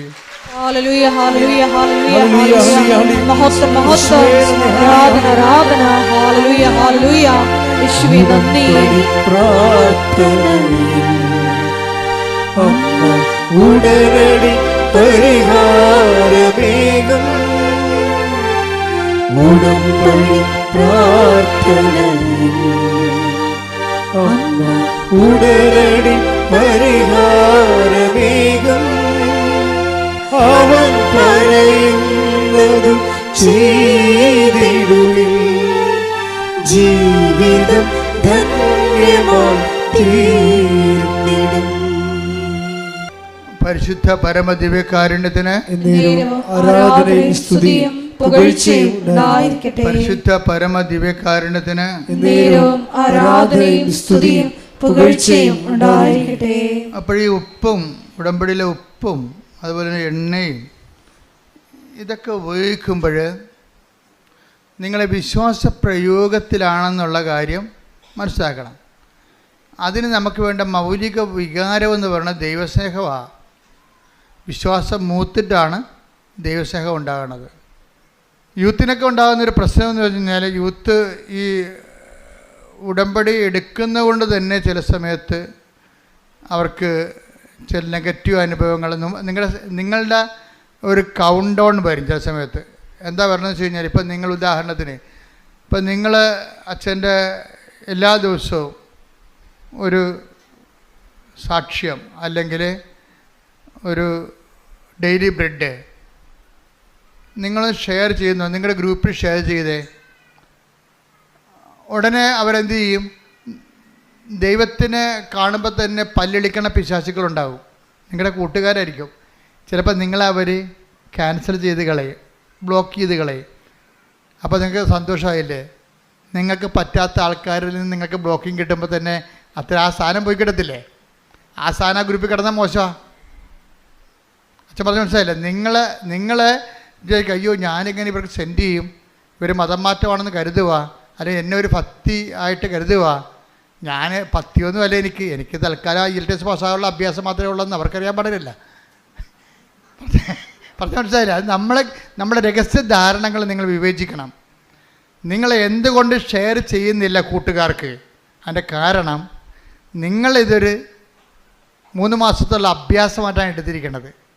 ഒക്കട്ടെ കിട്ടണേ ഊട്ടി പോയ ചട്ടി, അതുകൊണ്ടാണ് ഷെയർ ചെയ്യാത്തത്. ഞാൻ ഈ 3 മാസത്തെ അഭ്യാസത്തിന് വേണ്ടി എടുത്തിരിക്കുന്ന കാര്യം എൻ്റെ കൂട്ടുകാരുടെ മുമ്പിൽ ഞാനൊരു ഭക്തിഭ്രാന്തിയായിട്ട് അറിയപ്പെടേണ്ട ആവശ്യമില്ലല്ലോ എന്ന് വിചാരിച്ചുകൊണ്ട് നിങ്ങൾ ഷെയർ ചെയ്യത്തില്ല. നിങ്ങളുടെ ആന്തരിക വിചാരങ്ങളെ കർത്താവ് വിവേചിച്ചിരിക്കുന്നു, കർത്താവ് നിങ്ങളെ വിധിക്കുന്നു. ഈ വിധിയിൽ നിന്ന് രക്ഷപ്പെടാൻ വേണ്ടി മര്യാദയ്ക്ക് ഷെയർ ചെയ്ത് രക്ഷപ്പെടുന്നതാണ് നല്ലത്. ചെറുപ്പക്കാർക്കും ഇതുപോലുള്ള അബദ്ധങ്ങൾ സംഭവിക്കാം. നിങ്ങളുടെ കൂട്ടുകാരെല്ലാം ഒരു മേനിക്കെങ്കിലും സ്വയം ഹ്യൂമനിസ്റ്റിൻ്റെ മാനവികൻ്റെ കുപ്പായമെടുത്ത് അടിഞ്ഞിട്ടുള്ള പാർട്ടിയാകും. അപ്പം നമ്മളത് ഷെയർ ചെയ്ത് സ്റ്റാറ്റസ് ഇട്ട് കഴിയുമ്പോൾ അവനവിടെ നമ്മൾ രണ്ടാം പൗരനാക്കും. അവൻ ഒന്നാം പൗരനാകും. ആരാണ് ഒന്നാം പൗരൻ രണ്ടാം പൗരൻ എന്താ അവസാനം അറിയാൻ പറ്റും. അവൻ പറയും എന്ന് തുടങ്ങി ഈ പത്തിപ്രാന്തൊക്കെ. എടാ, മര്യാദക്ക് അധ്വാനിച്ച് ജീവിച്ചാൽ പ്രശ്നമൊന്നുമില്ല, അല്ലെങ്കിൽ ഇതുപോലെ ചെന്ന് ചാരേണ്ടി വരും. ഹ്യൂമനിസ്റ്റായി. അപ്പോൾ നമ്മളവർക്ക് അവനാണ് വലിയ, അവനൊരു കുന്തും അറിയത്തില്ല. ദൈവത്തെ അറിഞ്ഞില്ലെങ്കിൽ എല്ലാം അറിയാം. ദൈവത്തെ അറിഞ്ഞില്ലെങ്കിൽ തീർന്നില്ലേ? അവന് ദൈവത്തെ അംഗീകരിക്കേണ്ടത് അതിന് പോരായ്മയെ കരുതിയിരിക്കുകയാണ്. അവൻ്റെ അന്ത്യം നമ്മൾ കണ്ടിട്ടില്ലല്ലോ. കാണുന്നതിന് മുമ്പ് എന്തുകൊണ്ടാണ് അവൻ പറഞ്ഞത് നീ അനുസരിക്കാൻ നീ ബാധ്യസ്ഥനാകണത്? അതുകൊണ്ട് നീ നിഷ്പക്ഷമായിട്ട് നിർഭയനായിട്ടും കർത്താവിൻ്റെ സുവിശേഷത്തിൻ്റെ വക്താവായിട്ട് മാറാവുന്ന കൈ അടിച്ചുകൊണ്ട് സ്തുതിക്കട്ടെ. Hallelujah, hallelujah, hallelujah, hallelujah, hallelujah. യേശുവേ നന്ദി. ഹല്ലേലൂയ, ആരാധന, ആരാധന, ഹല്ലേലൂയ, ഹല്ലേലൂയ. യേശുവേ ആരാധന, ഹല്ലേലൂയ, ഹല്ലേലൂയ. യേശുവേ ആരാധന. യേശുവേ ഞങ്ങളുടെ ആന്തരിക വിശുദ്ധീകരണ മേഖലകൾ വെളിപ്പെടുത്തുന്നതിന് നന്ദി പറയുന്നു. നമ്മൾക്ക് ജനക്കൂട്ടത്തെ കാണുമ്പോൾ നമുക്ക് എന്താ തോന്നേണ്ടത്? അനുകമ്പയാണ് തോന്നേണ്ടത്. എന്താണ്? അവർക്ക് കർത്താവിനെ ആവശ്യമുണ്ടല്ലോ എന്ന് തോന്നണം. നീ ദൈവത്തിൻ്റെ ആളാണെങ്കിലേ ജനക്കൂട്ടത്തെ കാണുമ്പോൾ നിൻ്റെ ഗ്രൂപ്പിലെ വാട്സപ്പ് ഗ്രൂപ്പിലായാലും ശരി, നിൻ്റെ ഏത് മേഖലയായാലും ജനക്കൂട്ടമാണല്ലോ അത്. അവരെ കാണുമ്പോൾ നിങ്ങൾക്ക് എന്ത് ചെയ്യണം? അവന് അനുകമ്പ തോന്നണം. എന്താണ്? അവർക്ക് കർത്താവിനെ അറിയത്തില്ലല്ലോ. അവരെ അറിയിക്കാനുള്ള അവർ ഇടയില്ലാത്ത ആടുകളെപ്പോലല്ലേ, കർത്താവില്ലാത്ത ആൾക്കാരെ പോലല്ലേ. അപ്പം അതുകൊണ്ട് തന്നെ ജനക്കൂട്ടത്തെ കാണുമ്പോൾ ചില അണ്ണന്മാർക്ക് എന്താ തോന്നണത്? അവർ ഓന്തുമാരുണ്ടല്ലോ, ഈ സായിപ്പിനെ കാണുമ്പോൾ കവാത്ത് മറക്കണം എന്ന് പറഞ്ഞാൽ ജനക്കൂട്ടത്തെ കാണുമ്പോൾ പിന്നെ മതം മറന്നു പോകും, വിശ്വാസം മറന്നു പോകും. ജനക്കൂട്ടത്തെ കാണുമ്പോൾ വിശ്വാസം മറക്കണത് ആരാണ്? ബിസിനസ്സുകാരായിരിക്കും, ഒരു സംശയമില്ല. എന്താ കാര്യം? ഇപ്പം നീ ക്രിസ്ത്യാനിയാണെന്ന് പറഞ്ഞു കഴിഞ്ഞാൽ നിൻ്റെ വസ്തു മുസ്ലിം മേടിക്കത്തില്ല, ഹിന്ദു മേടിക്കത്തില്ല. കേരളത്തിൽ ജാതീയത ശക്തമല്ലേ. അപ്പം അതുകൊണ്ട് എന്നാ ശരി, എനിക്ക് മതമില്ലെന്ന് പറഞ്ഞാൽ മതിയല്ല. മതമില്ലാത്ത ജീവനാണെന്നൊക്കെ പറഞ്ഞാൽ മതിയല്ലേ. എനിക്ക് മതമില്ല, ഞാൻ നിരീശ്വരവാദിയാണെന്ന് പറയുമ്പോൾ എൻ്റെ ചരക്ക് എല്ലാവരും മേടിക്കും. അപ്പോൾ മറ്റുള്ളവർ ചരക്ക് വിറ്റഴിക്കാൻ വേണ്ടി നീ ദൈവത്തിന് ഒറ്റിക്കൊടുത്തിട്ടുണ്ടെങ്കിൽ നീ ഇന്ന് മാപ്പ് പറയണം. ഇവിടെ ഉടമ്പടിയിൽ വെച്ച്, കർത്താവേ ഇതെല്ലാം കടന്നു പോകുന്നതാണ്, കടന്നു പോകുന്നത് നീ മാത്രമാണ്. ഞാൻ നിന്നെ മറ്റുള്ളവർക്ക് വേണ്ടി ഞാൻ എൻ്റെ ഐഡൻറ്റിറ്റി വെളിപ്പെടുത്താതിരുന്നിട്ടുണ്ടെങ്കിൽ, ഐഡൻറ്റിറ്റി തള്ളിപ്പറഞ്ഞിട്ടുണ്ടെങ്കിൽ കർത്താവേ മാപ്പ് ചോദിക്കുന്നു. സ്തുതിക്കട്ടെ. Hallelujah, hallelujah, hallelujah. യേശുവേ ദൈവത്തെ മഹത്വപ്പെടുത്താനുള്ള അവസരങ്ങൾ മനഃപൂർവ്വം നഷ്ടപ്പെടുത്തിയിട്ടുണ്ടെങ്കിൽ ഞങ്ങൾ അനുദപിച്ച് മാപ്പ് ചോദിക്കുന്നു. Hallelujah, hallelujah. മഹത്വം, മഹത്വം. ആരാധന, ആരാധന, ആരാധന, ആരാധന, ആരാധന, ആരാധന, ആരാധന, ആരാധന. വിശ്വാസം നമുക്കറിയാം. വിശ്വാസത്തിൻ്റെ ആവിഷ്കാരങ്ങൾ എന്തൊക്കെയാണ്? ഒന്ന് പ്രാർത്ഥന, രണ്ടാമത്തത് എന്താണ്? പ്രഖ്യാപനം, മൂന്നാമത്തത് എന്താണ്? പ്രയോഗം. ഈ പ്രാർത്ഥന കഴിഞ്ഞിട്ട് ഈ പ്രഖ്യാപനം എന്ന് പറയുമ്പോൾ ഉള്ള വിഷയം വെച്ചാൽ ഈ പ്രഖ്യാപനം ആദ്യം നടത്തേണ്ടത് എവിടെയാണെന്ന് അറിയാമോ? തെരുവീതിയിലല്ല, സ്വന്തം വീട്ടിലാണ് നടത്തേണ്ടത്. വിശ്വാസം പ്രഖ്യാപിക്കേണ്ടത് എവിടെയാണ്? ആദ്യം സ്വന്തം വീട്ടിലാണ് പ്രഖ്യാപിക്കേണ്ടത് ആദ്യം. കാര്യം വിശ്വാസത്തിനെതിരായിരിക്കും ഭർത്താവ്, അല്ലെങ്കിൽ ഭാര്യ, അല്ലെങ്കിൽ മകൻ, അല്ലെങ്കിൽ മകള്. അവളെ കേൾക്കും, അയ്യോ അവളെ കേൾക്കും, അവളെല്ലാം പറയും. അതുകൊണ്ട് ഞാൻ പ്രത്യക്ഷക്കാരനെ ചുണ്ടിൻ്റെ പേർക്ക് ചുണ്ടിൻ്റെ താഴെ പ്രത്യക്ഷ പ്രാർത്ഥനയുള്ള പിശാചുക്കളുണ്ട്. എന്താ കാര്യം? മകള് കേൾക്കും, അവൾക്ക് ഇഷ്ടപ്പെടത്തില്ലെന്ന്. അപ്പം തന്നെ നിന്റെ കാര്യത്തിൽ തീരുമാനമായില്ലേ? അതാണ് ഈശോ പറഞ്ഞ 10:32 മനുഷ്യരുടെ മുമ്പിൽ ഏറ്റു പറയണമെന്ന്. അപ്പോൾ അവൾ കേട്ടാലും അവൻ കേട്ടാലും, അവന് പ്രാന്ത് കയറിയാലും പിശാച് കയറിയാലും ചാടിപ്പോയാലും നീ നിൻ്റെ വിശ്വാസം പ്രഖ്യാപിക്കണം. എവിടെയാണ്? ഒരുത്തൻ വിശ്വാസം പ്രഖ്യാപിക്കേണ്ടത് ആദ്യമായി അവൻ്റെ വീട്ടിൽ തന്നെയാണ്. ക്ലിയറല്ലേ? ക്ലിയറല്ലേ? ആ, എന്താ കാര്യം? നീ ഇത് പറയാൻ ജെയ്സി എന്നും പറഞ്ഞൊരു മോളെ ഈ ദിവസം സാക്ഷ്യം പറഞ്ഞു. അവളുടെ സാക്ഷ്യം എന്ന് പറയുന്നത് അവളുടെ മകന് ഉടമ്പടിയിലൊന്നും വിശ്വാസമില്ല, ഉപ്പിലും വിശ്വാസമില്ല, ഇപ്പം എൻ്റെ പ്രശ്നം വെച്ചാൽ, പക്ഷേ അമ്മ ഇവൻ്റെ മകനെ സ്വിറ്റ്സർലൻഡിലാണ് അവൻ MBA പാസ്സായതാണ്. പക്ഷെ അവിടെ MBA പാസ്സായെന്ന് പറഞ്ഞാലും ഈ ഇൻറ്റേൺഷിപ്പിന് പോലും ഭയങ്കര പാടാണ്, ബുദ്ധിമുട്ടാണ്. ഇൻറ്റേൺഷിപ്പിന് പോണ മുമ്പ് അമ്മ പറഞ്ഞ്, എടാ നിനക്ക് ഇൻറ്റേൺഷിപ്പ് കിട്ടാൻ അവിടുത്തെ നാട്ടുകാർ തന്നെ ഉണ്ട്, നിന്നേക്കാൾ വലിയ എക്സ്പീരിയൻസ് ഉള്ള ആൾക്കാരും ക്വാളിറ്റി ഉള്ള ആൾക്കാരും ഉണ്ട്, അവരെടുക്കത്തുള്ളൂ, നമുക്ക് മെറിറ്റില്ല, അതുകൊണ്ട് നീ എന്ത് ചെയ്യണമെന്ന് പറയാം, ഈ ഉപ്പ് കൊണ്ടുപോയി ഇൻറ്റേൺഷിപ്പ് ഓഫീസിൽ കിട്ടണമെന്ന് പറഞ്ഞു വിശ്വാസപ്രമാണം ചൊല്ലി. അപ്പോഴവൻ പറഞ്ഞു, ഞാൻ ഇടത്തില്ല, അയ്യോ ഇതൊക്കെ ഇതൊക്കെ ചെയ്താൽ വല്ല കാര്യം ശരിയാവുക, അവിടെയൊക്കെ ക്യാമറ ഉണ്ടെന്ന് പറഞ്ഞ്. അപ്പോൾ അമ്മ പറഞ്ഞു, ക്യാമറ ആയതുകൊണ്ട് സായിപ്പിനെ കാണുമ്പോൾ കവാത്ത മറക്കണ ചില ആൾക്കാരെ ക്യാമറ കാണുമ്പോൾ കവാത്ത മറക്കുകയും. അവൻ പറഞ്ഞു, ഞാൻ നിൻ്റെ കൂടെ വരാമെന്ന് പറഞ്ഞു. നീ ചെയ്യേണ്ട, ഞാൻ ചെയ്തോളാം എന്ന് പറഞ്ഞു. നിന്നെ അവിടെ ഇടിപ്പിക്കണ കാര്യമാണ്. ഇൻറ്റേൺഷിപ്പ് ഓഫീസിൽ പോയി അമ്മ കൊണ്ട് അവൻ നിൽക്കുമ്പോൾ അവിടെ ഉപ്പിട്ടിട്ട് വിശ്വാസപ്രമാണം ചൊല്ലി, മാതാവേ ഞങ്ങൾക്ക് കഴിവില്ല, ഞങ്ങൾക്ക് മെറിറ്റില്ല, ഇത് നോട്ട് ബൈ മെറിറ്റാണ് വർക്ക് ചെയ്യേണ്ടത്, ഉടമ്പടി അതിനുവേണ്ടി ഞാൻ ഉടമ്പടി ചെയ്തിരിക്കണം, അതുകൊണ്ട് ഈ മകനെ ഇവിടെ ഇൻറ്റേൺഷിപ്പിൽ എടുക്കണമെന്ന് പറഞ്ഞു എക്സ്പീരിയൻസിന്. പല നാട്ടുകാർക്ക് സീറ്റില്ല, അവന് സീറ്റ് കിട്ടി. അത് കഴിഞ്ഞപ്പോൾ പിന്നെ ആ കമ്പനി, വേറൊരു കമ്പനി അവനെ ജോലിക്ക് വിളിച്ചപ്പോൾ അമ്മ പറഞ്ഞേ, എടാ മകനെ ഉടമ്പടി ഉപ്പുണ്ട്, നമുക്ക് കൊണ്ട് ഇടാമെന്ന് പറഞ്ഞ്. അപ്പോൾ അമ്മ പറഞ്ഞു, അമ്മ അതൊക്കെ ശരിയാകുക, അവിടെയൊക്കെ ഒത്തിരി ആൾക്കാരൊക്കെ ഉള്ളതാണ്. അപ്പോൾ നമ്മൾ രാത്രി ഓഫീസിൽ പോകാം, രാത്രി ഓഫീസ് അമ്മയുമായിട്ട് ഈ മകൻ്റെ കൂടെ അമ്മ രാത്രി ഓഫീസിൽ പോയിരിക്കുക. എന്നിട്ട് രാത്രി ഓഫീസിൽ പോയി അവിടെ നിന്ന് വിശ്വാസപ്രമാണം ചൊല്ലിയിട്ട് അവിടെ ഉപ്പിട്ടിട്ട് പോകുന്നു. പ്രഖ്യാപനമാണ്, വിശ്വാസ പ്രഖ്യാപനം.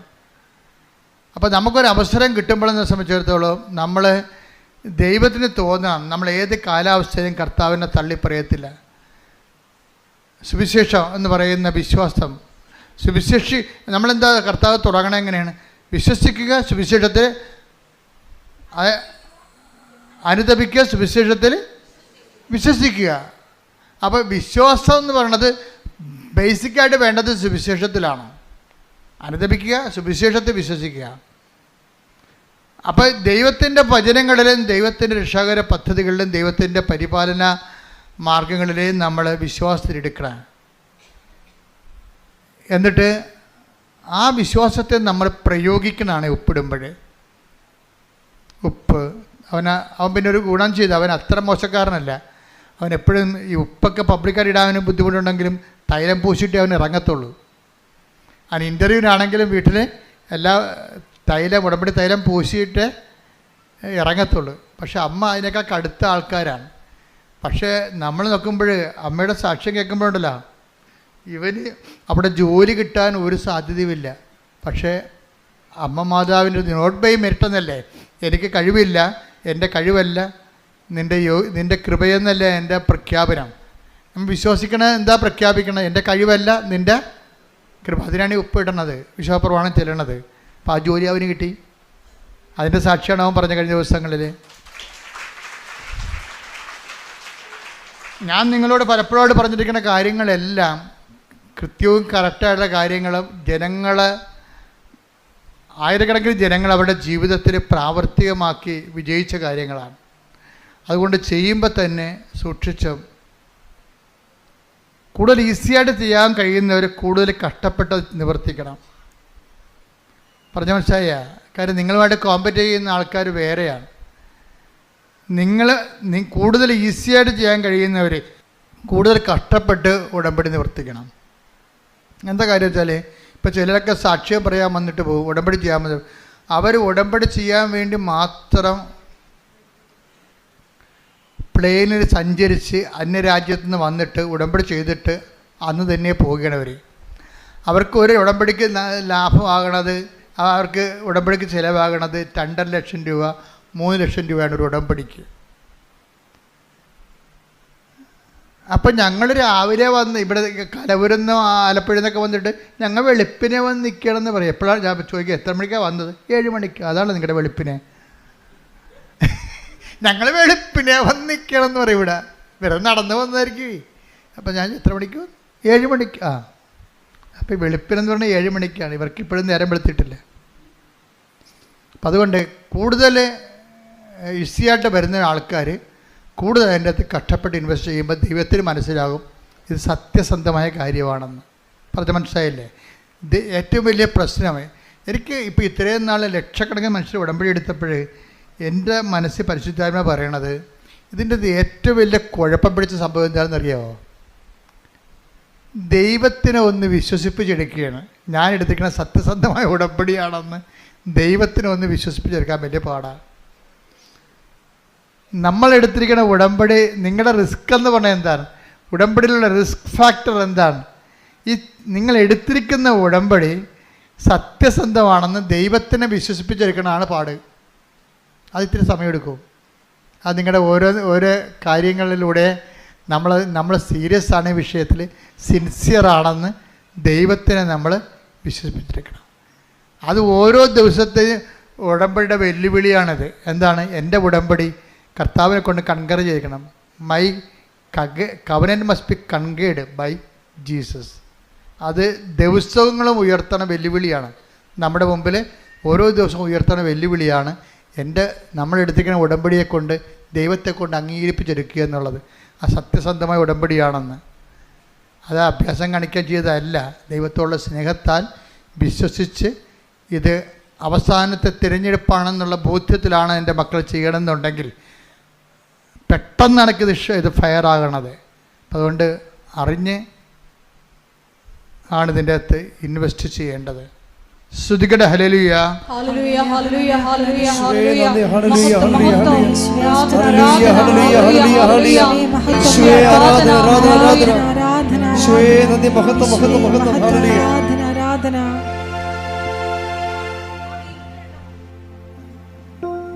നിങ്ങളുടെ കൈകളെ രോഗസൗഖ്യ പ്രാർത്ഥനയുടെ സമയമാണ്.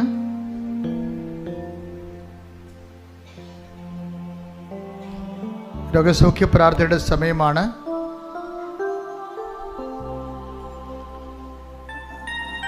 വിവിധ രോഗങ്ങളെ വലയുന്നവർ രോഗാതുരമായ സ്ഥാനങ്ങളിൽ വലത് കൈ വെച്ചുകൊണ്ട് മരുന്നോ ലേപനോ അല്ല, മരുന്നിനും ലേപനത്തിനും സുഖപ്പെടുത്താൻ കഴിയുന്നതിന് ഉള്ള പരിധി നീ തന്നെ നിൻ്റെ ജീവിതത്തിൽ അനുഭവിച്ചറിഞ്ഞതാണ് എന്നുള്ള ബോധ്യത്തോടു കൂടി എവിടെയാണ് വേദന, എവിടെയാണ് ഭാരം, വർഷങ്ങളായി ആയിരക്കണക്കിന് മനുഷ്യർ സൗഖ്യപ്പെട്ട ഈ വേദിയിൽ മാതാവ് നിൻ്റെ കൈകളെ ഇരിക്കുന്ന സ്ഥലത്ത് അമ്മയുടെ കൈകൾ വെച്ചുകൊണ്ട് നിൻ്റെ സൗഖ്യത്തിനായി പ്രാർത്ഥിക്കുന്ന സമയമാണ്. ഞാനും എൻ്റെ സ്വരവും ഒക്കെ ഒരു ദൈവത്തിൻ്റെ ഒരു മീഡിയമായിട്ട് മാത്രം നിൽക്കുന്നതാണ്. കൃപാസനത്തിൽ ജീവനോടെ പ്രത്യക്ഷപ്പെട്ട അമ്മ തന്നെയാണ്. നിങ്ങൾ കൈവെക്കുമ്പോൾ ആ കൈവെക്കുന്നിടത്ത് അമ്മയുടെ കൈകൾ വെക്കുന്നുണ്ടെന്ന ബോധ്യം ഉണ്ടാകണം. എവിടെയാണ് രോഗം? മുതുകിന് രോഗമുള്ളവരുണ്ട്, സ്പോണ്ടിലോസിസ് രോഗമുള്ളവരുണ്ട്, കഴുത്തിന് രോഗമുള്ളവരുണ്ട്, ഉദരത്തിന് രോഗമുള്ളവരുണ്ട്, കരളിന് രോഗമുള്ളവരുണ്ട്, ഹൃദയത്തിന് രോഗമുള്ളവരുണ്ട്, ശിരസിന് രോഗമുള്ളവരുണ്ട്, സർവാംഗം രോഗമുള്ളവരുണ്ട്. അവിടെ എല്ലാ ഇടങ്ങളിലും കൈകൾ വെച്ചുകൊണ്ട് ഇടിമുഴക്കം പോലെ ശ്രദ്ധിക്കട്ടെ, സൗഖ്യത്തിനായി ശ്രദ്ധിക്കട്ടെ. ഹല്ലേലൂയ, ഹല്ലേലൂയ, ഹല്ലേലൂയ, മഹത്വം, മഹത്വം. എല്ലാ രോഗങ്ങളും സുഖപ്പെട്ടുകൊണ്ട് ഈ ആരാധനയിലൂടെ അങ്ങയുടെ നാമത്തെ വീണ്ടും വീണ്ടും മഹത്വപ്പെടുത്തണമേ. Hallelujah, hallelujah, hallelujah, hallelujah. കർത്താവേ നിന്റെ ഉന്നതമായ നാമത്തിന് സ്വന്തം ചെയ്യുന്ന കർത്താവേ നിന്റെ വിശുദ്ധ പൗരോഹിത്യത്തെ മഹത്വപ്പെടുത്തണമേ. കർത്താവേ സഭയിലുള്ള സാന്നിധ്യം പ്രകടമാക്കണമേ. അമ്മേ, പരിശുദ്ധ അമ്മേ, ദേവമാതാവേ, എല്ലാ മക്കൾക്കും വേണ്ടി മധ്യസ്ഥം വഹിക്കണമേ. ഉച്ച മുതൽ ഉള്ളംകാൽ വരെ അങ്ങയുടെ വിശുദ്ധമായ രക്തത്താൽ കഴുകണമെന്ന് പ്രാർത്ഥിക്കുന്ന കോശങ്ങളിലെ രക്തധമനികളിൽ കർത്താവിൻ്റെ രക്തം പടരട്ടെ. കോശങ്ങളിലെ രക്തധമനികളിൽ സിസ്റ്റുള്ള ഇടങ്ങളിൽ, അതുപോലെ തന്നെ പിസ്റ്റുലുള്ള ഇടങ്ങളിൽ, പിസിഒടി ഉള്ള ഇടങ്ങളിൽ, മുഴകളുള്ള ഇടങ്ങളിൽ കർത്താവിൻ്റെ രക്തം പടരട്ടെ. രക്തം കട്ടപിടിച്ച അവസ്ഥകളെ യേശു ക്രിസ്തു നാമത്തിൽ മെൽട്ടായി പോകട്ടെ. മക്കളില്ലാത്തവർ, ബോധം മറഞ്ഞവരെ, തളർന്ന് കിടക്കുന്നവർ, മരുന്ന് ഏൽക്കാത്തവർ, കിടപ്പിലായിപ്പോയിട്ടുള്ളവർ, ഭക്ഷണം കഴിക്കാൻ പറ്റാത്തവർ, വെള്ളം കുടിക്കാൻ പറ്റാത്തവർ, മൂത്രമറിയാതെ പോകുന്നവർ, രക്തമൊഴുകാതെ പോകുന്നവർ, സ്രാവങ്ങളുള്ളവർ, ചെവിന്ന് പഴുപ്പ് വരുന്നവർ, നിർത്താത്ത മൂക്കൊലിപ്പുള്ളവർ, ഉച്ച മുതൽ ഉള്ളംകാൽ വരെ കർത്താവിൻ്റെ വിശുദ്ധമായ രക്തത്താൽ കഴുകപ്പെടട്ടെ.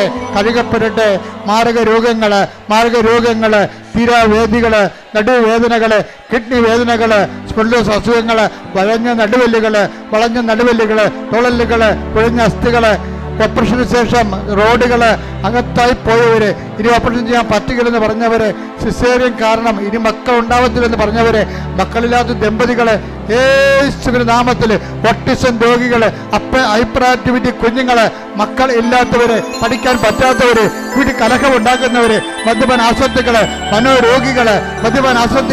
മനോരോഗികള്, എപ്പിലെപ്സി രോഗികള്, അപസ്മാ രോഗങ്ങള്, വിട്ടുമാറാത്ത പനികള്, രോഗങ്ങള്, പീഡകള്, ആദികള്, വ്യാധികള്, അസമാധാനങ്ങള്, യേശുവിന്റെ നാമത്തില് മാറിപ്പോകട്ടെ. ശ്രദ്ധിക്കട്ടെ. Hallelujah, hallelujah, hallelujah. യേശുവേ, ഹല്ലേലൂയ, ഹല്ലേലൂയ.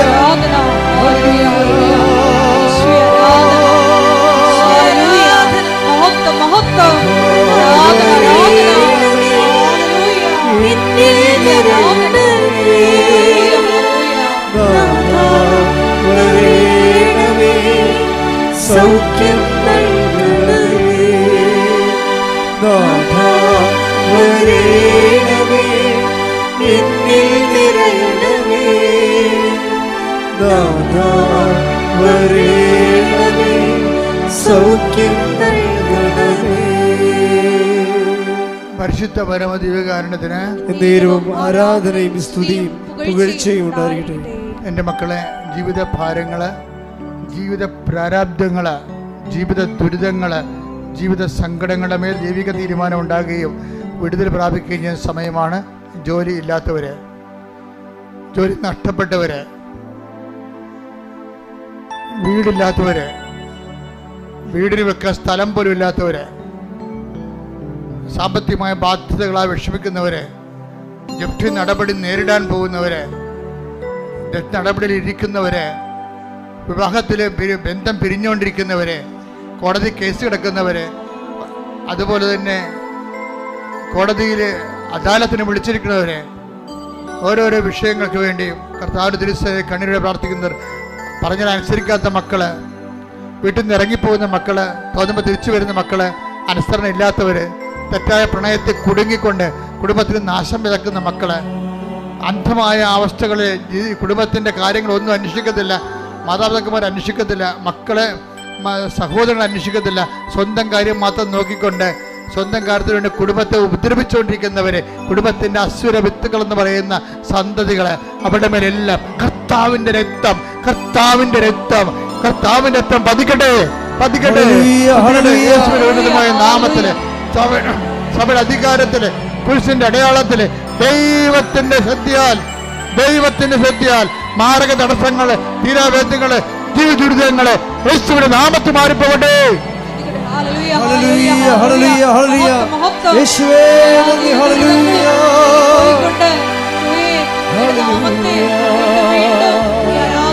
യേശുവേ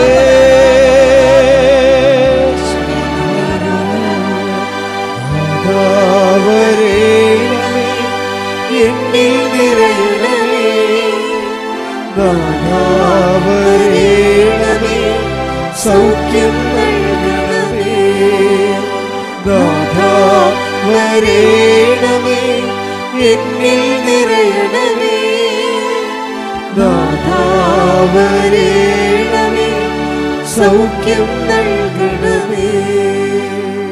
മുട്ടനിക്കുക. സമാപന ആശീർവാദമാണ്. കൈകുപ്പി കർത്താവിനോട് സ്വകാര്യമായി പറയാനുള്ള കാര്യങ്ങൾ ഇപ്പോൾ മൗനമായി പറയുക. ആശീർവാദത്തിൻ്റെ സമയമാണ്. സാക്ഷ്യം പറയാൻ സാധിക്കും ഈ വിഷയത്തിന് വേണ്ടി.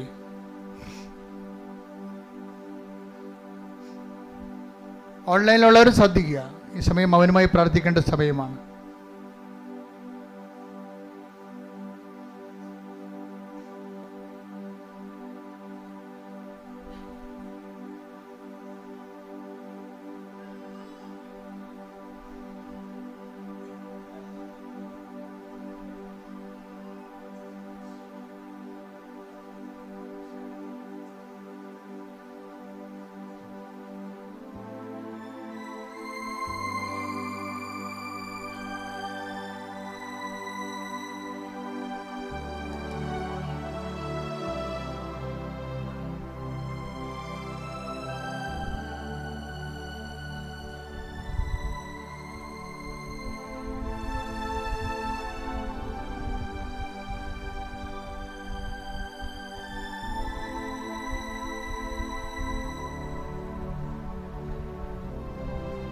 ഒരിക്കൽ കൂടി മരിയൻ ഉടമ്പടിയിൽ സമർപ്പിച്ചിരിക്കുന്ന എല്ലാ വിഷയങ്ങളും ദൈവമാതാവിൻ്റെ മധ്യസ്ഥതയിൽ ദിവ്യകാരുണ്യ സന്നിധിയിൽ സമർപ്പിച്ച് നമുക്കൊരു നിമിഷം മൗനമായിട്ട് പ്രാർത്ഥിക്കാം.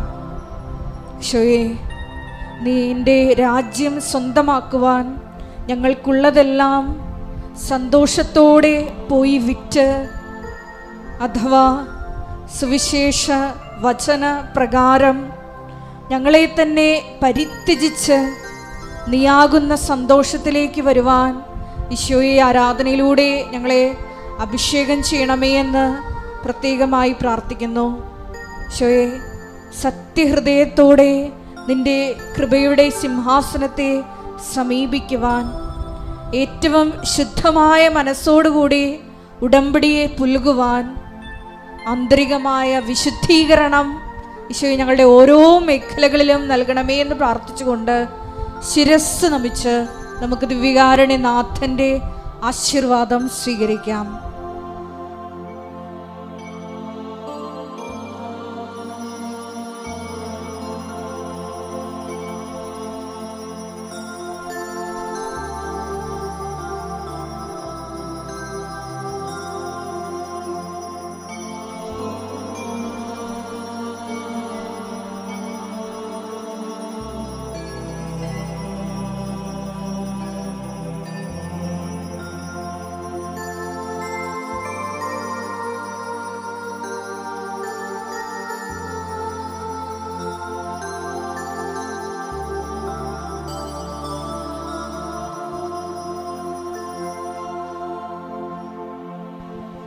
പരിശുദ്ധ പരമമാ ദിവ്യകാരുണ്യമേ,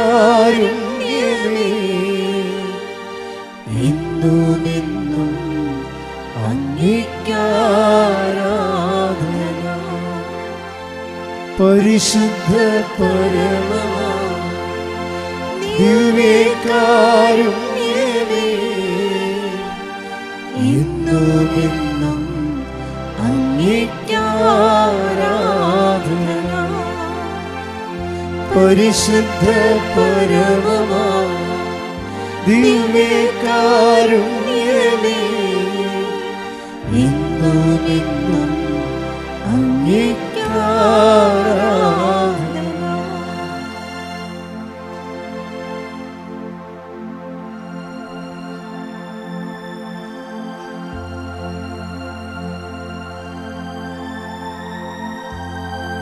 ആവേ ആവേ ആവേ മരിയ, ആവേ